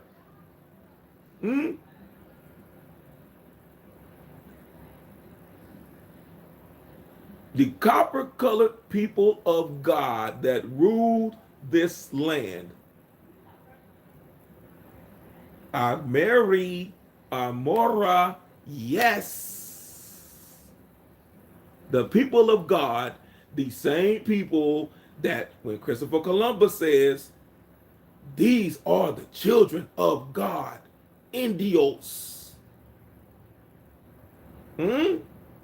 Auntie. So you put that together. You have Aymara to the south, and you have the Auntie to the northeast. Put that together. What do you have? Aymara, Auntie, American Indian. I'm going to let that sink in for a little bit. The copper-colored people of the Western Hemisphere, the mahogany, the Mara, the copper-colored people of God that ruled and are indigenous, not native, indigenous to the Americas. So if you were claiming to be the original people of this land, and you're also offended by the terminology or being called what you are as American Indian, as Aymara, remember Aymara, Kuya, the people to the south region, the mama, and your papa, the auntie or auntie, dealing with the sun and the moon, gold and silver. Oh man, I wanted to get to the copper. I started to touch on it, dealing with mahogany. So now you're man, which also gets to the term of Mora or Moors. Now that's a whole nother subject for another time. Because these Aymoras is where you're getting this term where we even get back to dealing with Moors. And the reason being is because those Portuguese and Spanish that people are trying to say, oh, they African, these Portuguese and Spanish were using people that looked like us, that were Europeans, to come over here and be the landlords, i.e., the Black Irish, i.e., the Portuguese and Spanish, i.e., the Angolans. And you got people mixing in with us still to this day that say, oh, brethren, because they look like you, and say, wait a minute, your culture is different. You're not me. Go back and read the logs of Devaka and how Devaka was doing it. Go back and read the logs of Ponce de Leon and how they were doing it. They were sending people that looked like us. That looked like us. And then they said, oh, those are Aymaras too. I'm an Aymara too. And they're like, no. When I told you before about Devaka. Then he sent out Esteban. And Esteban, because Esteban looked like the people. And they were like, oh, and they were bringing them in and teaching them the culture. And then they come to find out, wait a minute, you working for those people? And they killed Esteban. And it says Esteban the Moor because he looked like the Aymara. And they still doing it to this day. Hey, brethren. When those in West Africa know they're not us and we're not them. But they'll call you brother, but then they break it down. Talked to a gentleman a couple of weeks ago, and he knew he was from West Africa. And he knew that we're not the same. But he waited till everybody else was out of the room. And he said, I noticed you didn't put down African American. And I said, hey, I'm not African American. I'm not. So once he and I started talking and I said that, now he started opening up. They know we're not the same. Some of us were shipped over there, and that's another subject for another time, but they know that we are not them. So when you're asking about the qualification and classification of what is a Moor, these are people that are claiming to be and say that I'm a Moor, and they are totally away from what Brother Noble Drew Ali was saying. Because Noble Drew Ali has always said, this is our home. Nobody wants to talk about those writings. No one even wants to talk about it because initially, Noble Drew Ali, that's why I said about the conference that took place, or I don't want to say it wasn't even really a conference, a gathering of the minds in Chicago. My grandmother was 14 years old and attended the gathering of the minds in Chicago with Noble Drew Ali, Master Farad Muhammad, the Honorable Elijah Muhammad, and my great uncle, Dr. Lacey Kirk Williams Sr. They had a gathering. It was not just, one time meet, couple. This was a series of gatherings that happened regularly before everyone branched off and started doing their own thing in Chicago.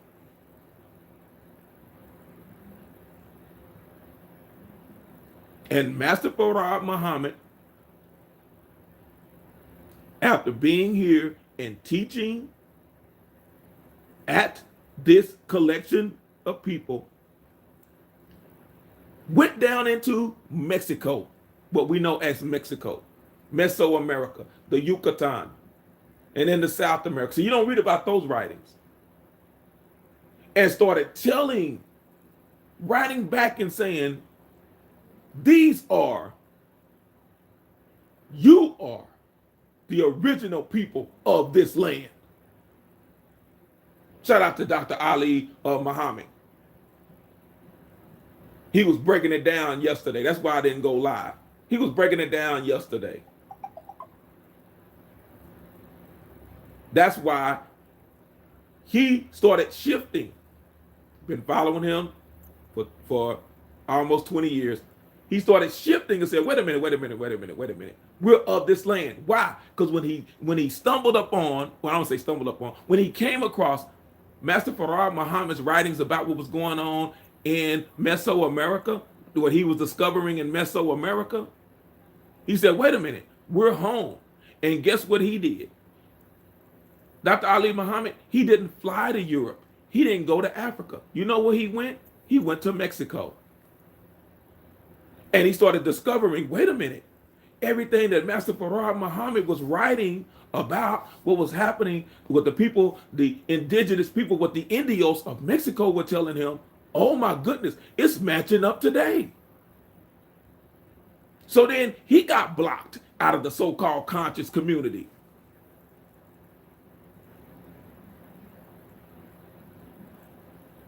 They didn't want to deal with that. Because again, those same writings got back to what we know as the Nation of Islam, and also the Moorish Science Temple of America, and what we know as the National Baptist Association.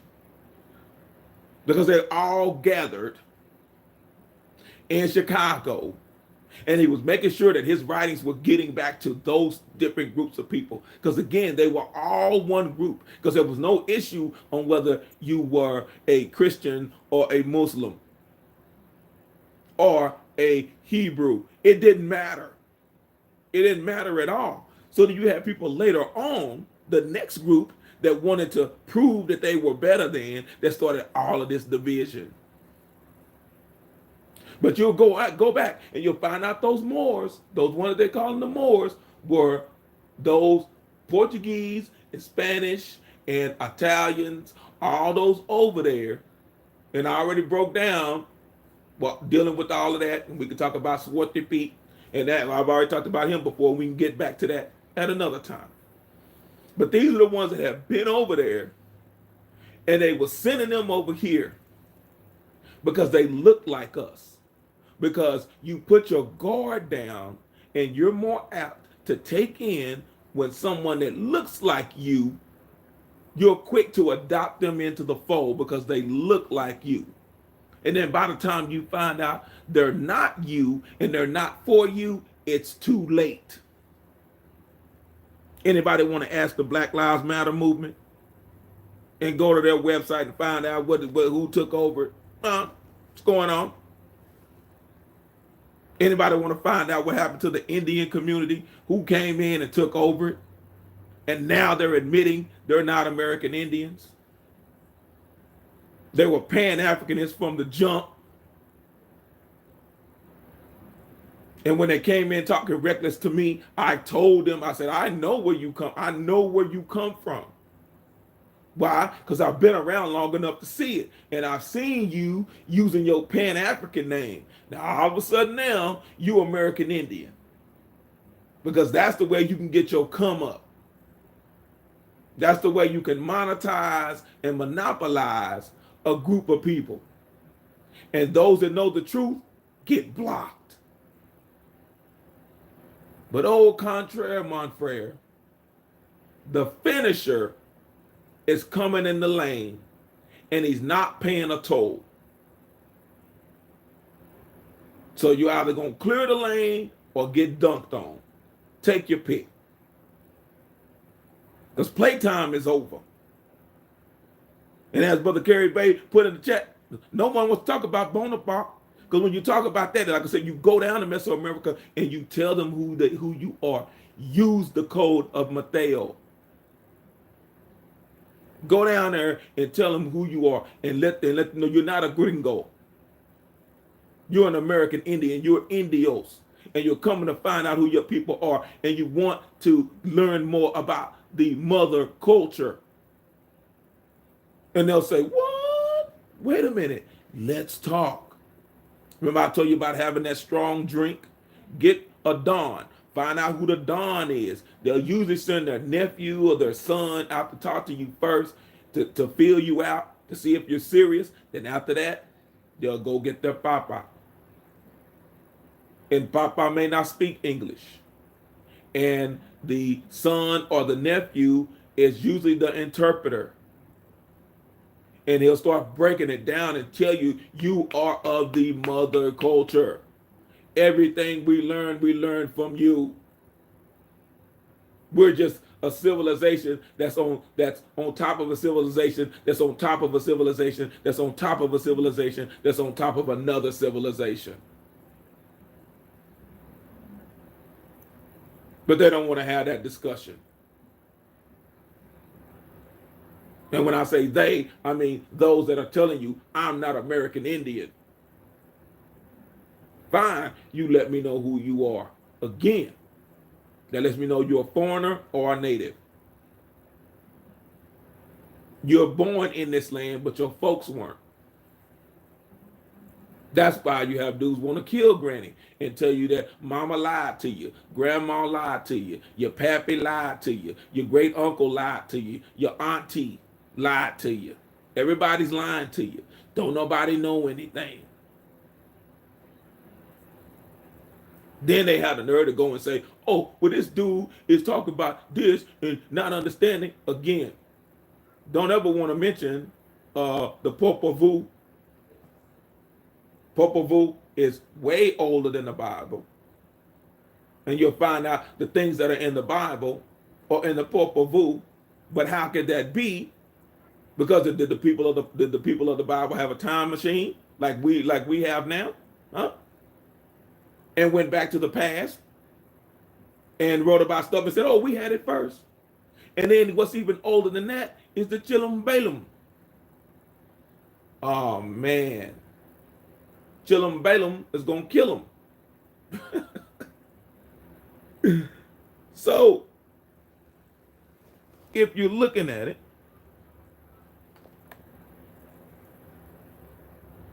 oh, Brother Copper Indio, that man.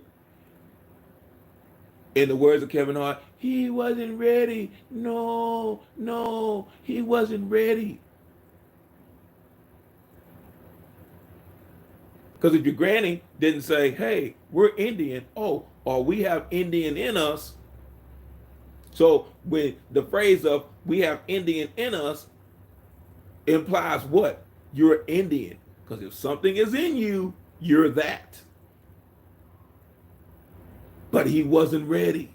So these guys are telling on themselves when they tell you they're not American Indian. And if you notice, when they do certain live streams, they go as far from American Indian talk as possible. Then you get to generalities of we built this and that was us. Well, everybody wasn't building everything. I know my people that are Rabbit Clan, again, dealt with the medicinal side. My people were not structure builders. But when you're speaking to your elders and you know who's who, everyone had a specific task. Do I have some of those builders in my family? Yes. But my family was primarily dealt with the medicine, the Rabbit Clan. Just like when you deal with the Itza, I do have Itza in my family, but that still doesn't mean that my people were sailors, because they weren't. They were on the boats sometimes and went with the Itza, but the Itza was the Navy. Everyone had a primary responsibility. That's why I break it down again, just like when you join the Army. Everyone has on the same uniform. We call BDUs, battle dress uniform. But everyone didn't have the same MOS or profession. I was a medic. You had cooks. You had those that did support. You had those that dealt with artillery. You had the grunts, which means everyone just had a gun and you were infantry. So you had those that were in finance. You had those that dealt with transportation. But everyone had the same uniform. But again, everyone had a specific job.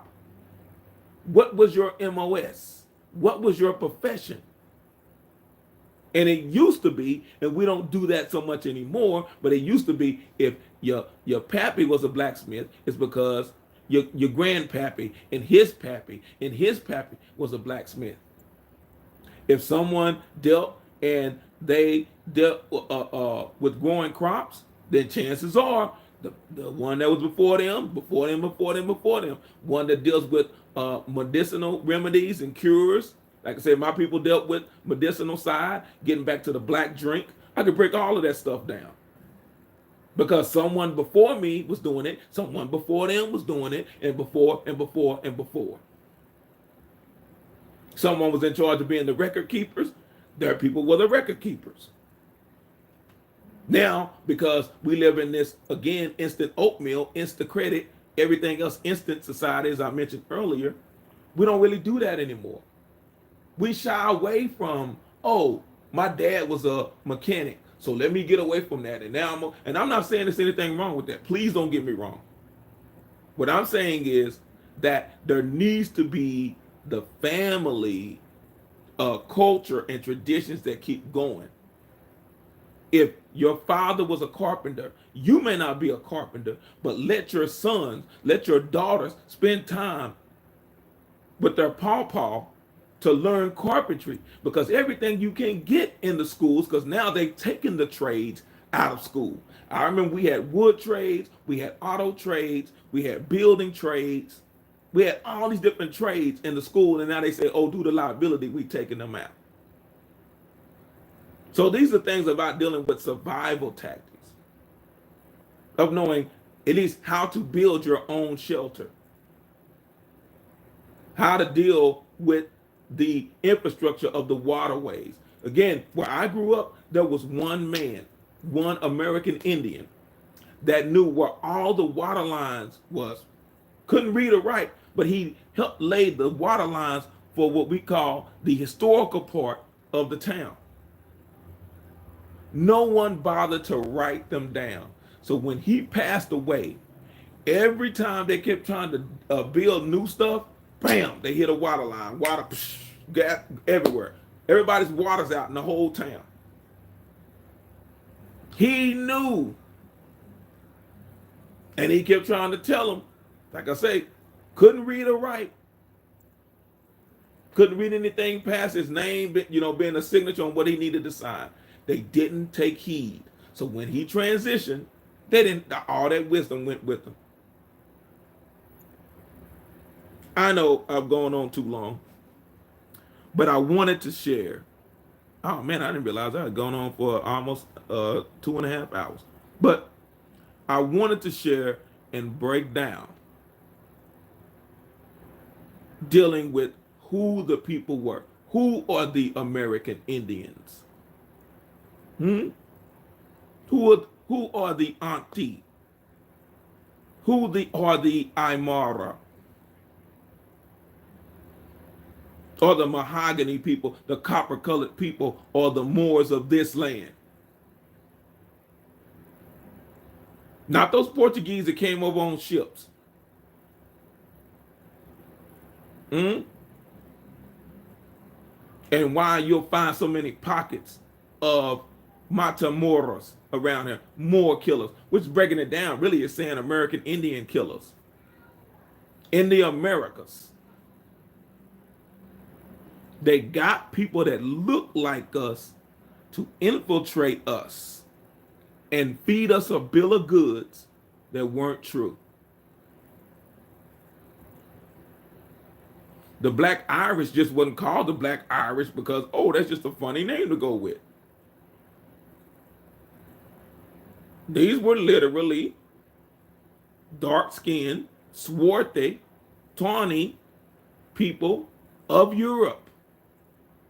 And some of them blended in because, again, we got to get back to that Itza. We could talk about that at another time. When they were going over there, and you'll find out the swarthy peak goes back to the Itza. But you can't get away from Chilam Balaam because Chilam Balaam is way older than the Popol Vuh. And the Popol Vuh is older, the collection of writings is older than the collection of writings that you call the Bible.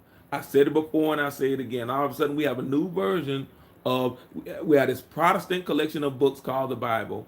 After King James spent some time in the Americas, and his scribes were spending a whole lot of time with these American Indian tribes, which goes back, a spinoff to that, goes back to the Book of Mormon, when they talk about they found these writings that Joseph Smith couldn't read on these gold tablets. I already talked about the Itza, with the Itzakina plates being in copper, and then talking about how they found these plates in silver. And the Gunini, I gotta go back to the Gunini. I won't do it tonight. I'll do it at another time.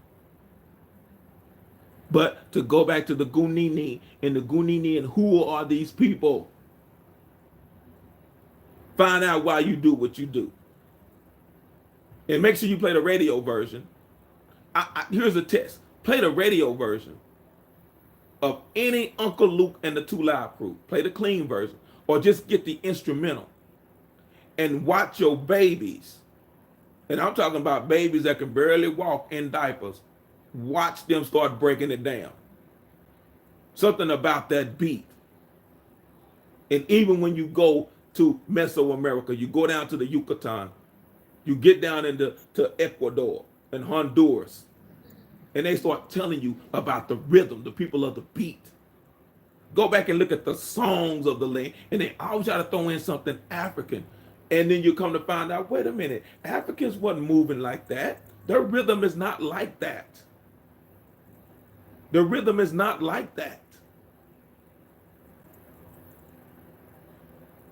And you'll find out why the origin of hip hop. Those that initiated hip hop were originally from where? The Caribbean. Y'all gonna figure it out. And why do people keep talking about the music and why they're so soulful and how they can move and the way they dance? Getting back to the dance of the devils. Not in the sense of the devils being evil, but the headgear that they had on to talk about them being bearded. And the West Africans can't grow a beard. It's scratchy and in patches and it's beady beads. Come on, son. Come on, son. And when you get down into Peru, you'll see on these Olmec heads that they're having beards. And their hair braided or in cornrows on these Olmec heads. And while they finding these temples that were not destroyed by the Incas to rebuild stuff when they put patches together, but when they're stumbling upon these ancient ruins, and they said, wait a minute, this was a hospital, but the men that are here chiseled in stone have beards. Come on, son. Somebody's going to understand one day. But again, I don't know what else to tell you. American Indian, anything else is uncivilized. So I will wait to see what the other side has to say. Because I'm in learning mode to give them an opportunity to say something. But all I can say is, hey, and this isn't all, this, like I say again, we can keep going. This isn't all. This isn't all. But I want someone to put away mahogany, copper-colored people, dealing with the mahogany tree. Like I said, it's more than just the tree, it's the people themselves. The intertwining, the intermingling, the marriage between the auntie and the kuya, or the Aymara people, which Khan, again, meaning rulers. So the American, the rulers, the people of God that were the rulers of this land, making a declaration, the same thing that Christopher Columbus said about the people of the Gunini. when he asked who they were. Kunini. Come on, son. And that Kunini is going to take you right back to South America. Again, which is why I say long before it was called the Gulf of Mexico, the Gulf of Mexico, because again, Mexico are mixed people, they are mixed multitude, getting you back to mestizo, Melungeon. Long before it was called that, all of that was called Carib. And everybody in those lands, whether they're on the islands, I didn't even get to Antigua. Oh man. But before they even get to the islands, or even in Barbados, the bearded ones, all of that land, including what's in the Yucatan, what we know as Mexico, uh, all into South America, and what they used to call, even along the Gulf Coast, they call it all of that Caribbean, Carib, which is still the same people as the Arawak. When I say again, I heard people that were going all off on the Arawak, and man, I wish I had time for that. But it's time for me to end this because I don't want to keep babbling on and rambling on. I hope that you all got something out of this. I appreciate those that have been tuning in. More than you'll ever know. I'm thankful to you for even actually even listen to me and having an opportunity to even listen to me on what's going on. So, hey, do me a favor. Come here. Close that door. Close the door. Go. No. Okay, go do what you got to do first. Never mind. Go. Hurry. Anyway, sorry. That's what happens when you have a 6-year-old. So I wanted to share that. And to those that will be listening later on, I appreciate you as well. So thank you very much. And we are going to end this. But I say again, it is time to separate the sheep from the goat boys.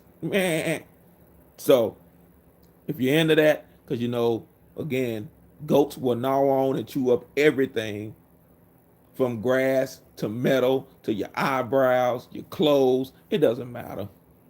They'll gobble it all up. Gobble up everything. There's a huge difference between the sheep and the goat boys. So I'm going to sign off.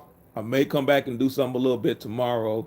I want to say again that if you get an opportunity, I know the rooms are sold out, but they may still have a few more tickets to the No Grandma Killers tour. After this one in Georgia, there's a huge announcement coming up. I beg you, I encourage you to stay tuned because you're going to see some things. And I know within the next couple of weeks, I will be literally going live. I know some people are like, oh, what does he look like? I will be showing my face because I will be live and I will get you some real time interviews with Tainos. So you all stay tuned. It's going to get real good. Like my grandmother said, it's going to get greater later. Well, now it's later. So I'm going to get you some real-time footage. And we're going to do this live so you can see for yourself. Because I don't want anybody again to say, James Plains, Doodoo Vision, he's the one, he know what he's talking about. He's trying to be the be-all, end-all. Nope.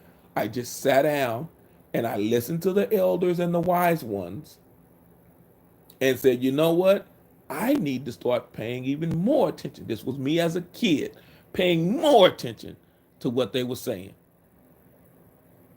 So I appreciate everyone. Please, if you can't stay there, but just go the No Grandma Killers tour.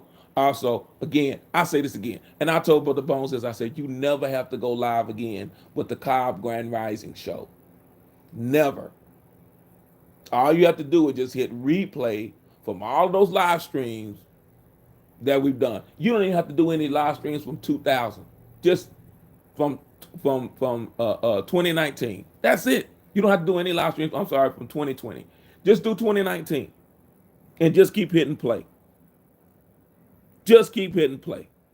But I want to go through and make sure that I don't miss anybody with shout outs, those that may have been here before. So I appreciate all you all listening. I appreciate, like I say, Brother Michael Brown Harris Cheek and Associates was the first one in the building. The brother Copper Indio, the brother Kerry Bay, Holy Man. He pricks the conscience of people that have no conscience. I'll let that marinate for a little bit and then y'all figure it out.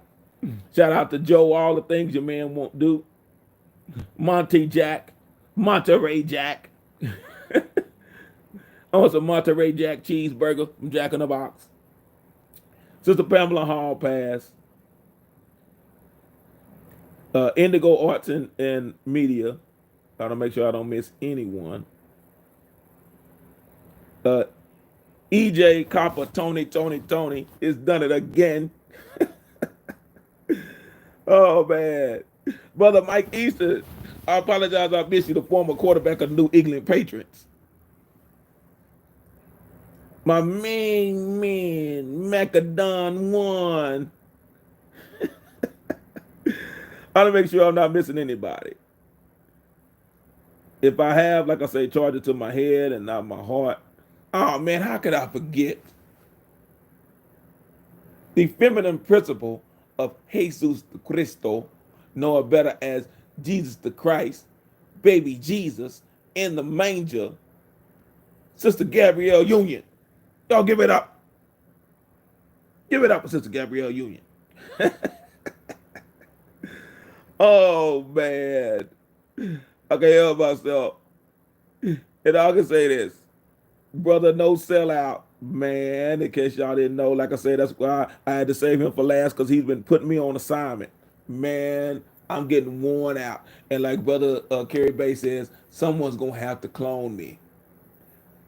Because when he started out, and he was saying, man, it's not over. And he wasn't kidding. It was like that song "Groove Me" by Guy when Teddy Riley said, "It ain't over," and they come back, "Groove me, baby, tonight," and then he stops and he said, "It ain't over, groove me." That's what he does. What Brother No Sellout did to me. I thought it was over. I said, "Man, I'm gonna take a sabbatical and I'm gonna chillax." But I'm doing more after I put in my resignation than when I was actually supposed to be doing what I was assigned to do. So, Brother No Sellout, the voodoo master, I appreciate you, brother. I appreciate all y'all that have been listening. I appreciate those that were listening in and didn't even put anything in the chat. But remember, yay, Mara, the copper-colored people of God, of the Creator, that have been kissed by the Creator first. The indigenous people of the Americas. So know who you are, American Indian. It's fine for the sake, and I'm not one, I don't get into, some people say, oh, no, this and that. Sometimes, again, like my grandmother taught me, you have to know your audience. I don't get into an argument with people if you're dealing with stuff that's dealing with the color black. I get that we're not black. There's no black people on, well, I'll take that back. There are some black people on the planet. Because if you deal with some of the people that are Washita, some of those people, as I showed you before, about dealing with those, the big-eyed people, like my maternal grandfather was crispy, as we call him, the crispy, and had those googie eyes, those cookie monster eyes. So, but that's another lesson for another time. So there are people that are what we call midnight blue, blue-black, that were over here because we come from every shade of copper. But dealing with, I don't get into that argument when if you're in a mixed group and people that don't quite understand and you're trying to break it down and then you totally lose them on the point that you're trying to make, and they tune you out because they're saying you want to get into this argument. Now that's not the time. Later on behind the scenes, and they'll ask you, I'll drop little hints and they'll come to me and say, hey, James Plains, what did you mean by that? Now we can have that conversation because they've opened up. Everybody's not going to come and have that conversation. I'm not going to stand up before a Klan rally and yell the fact of you're racist and you need to accept me. That's not the time to do that. But when an individual racist comes to me and says, "Hey, I want to," what did you mean by when you said such and such, such and such? Hey, now we can have that conversation.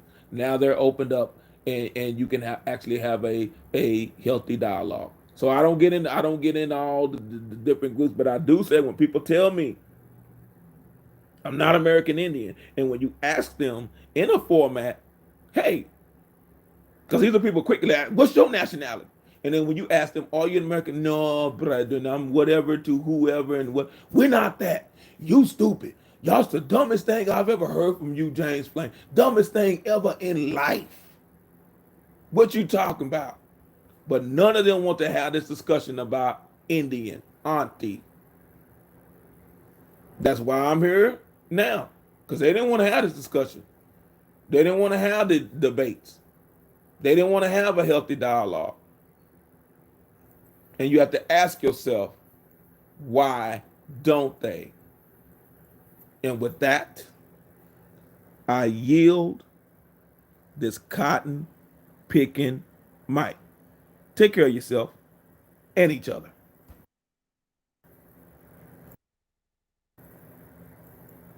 Oh, I forgot to tell you before I do that. Take care of yourself and each other. Oh, I'm out.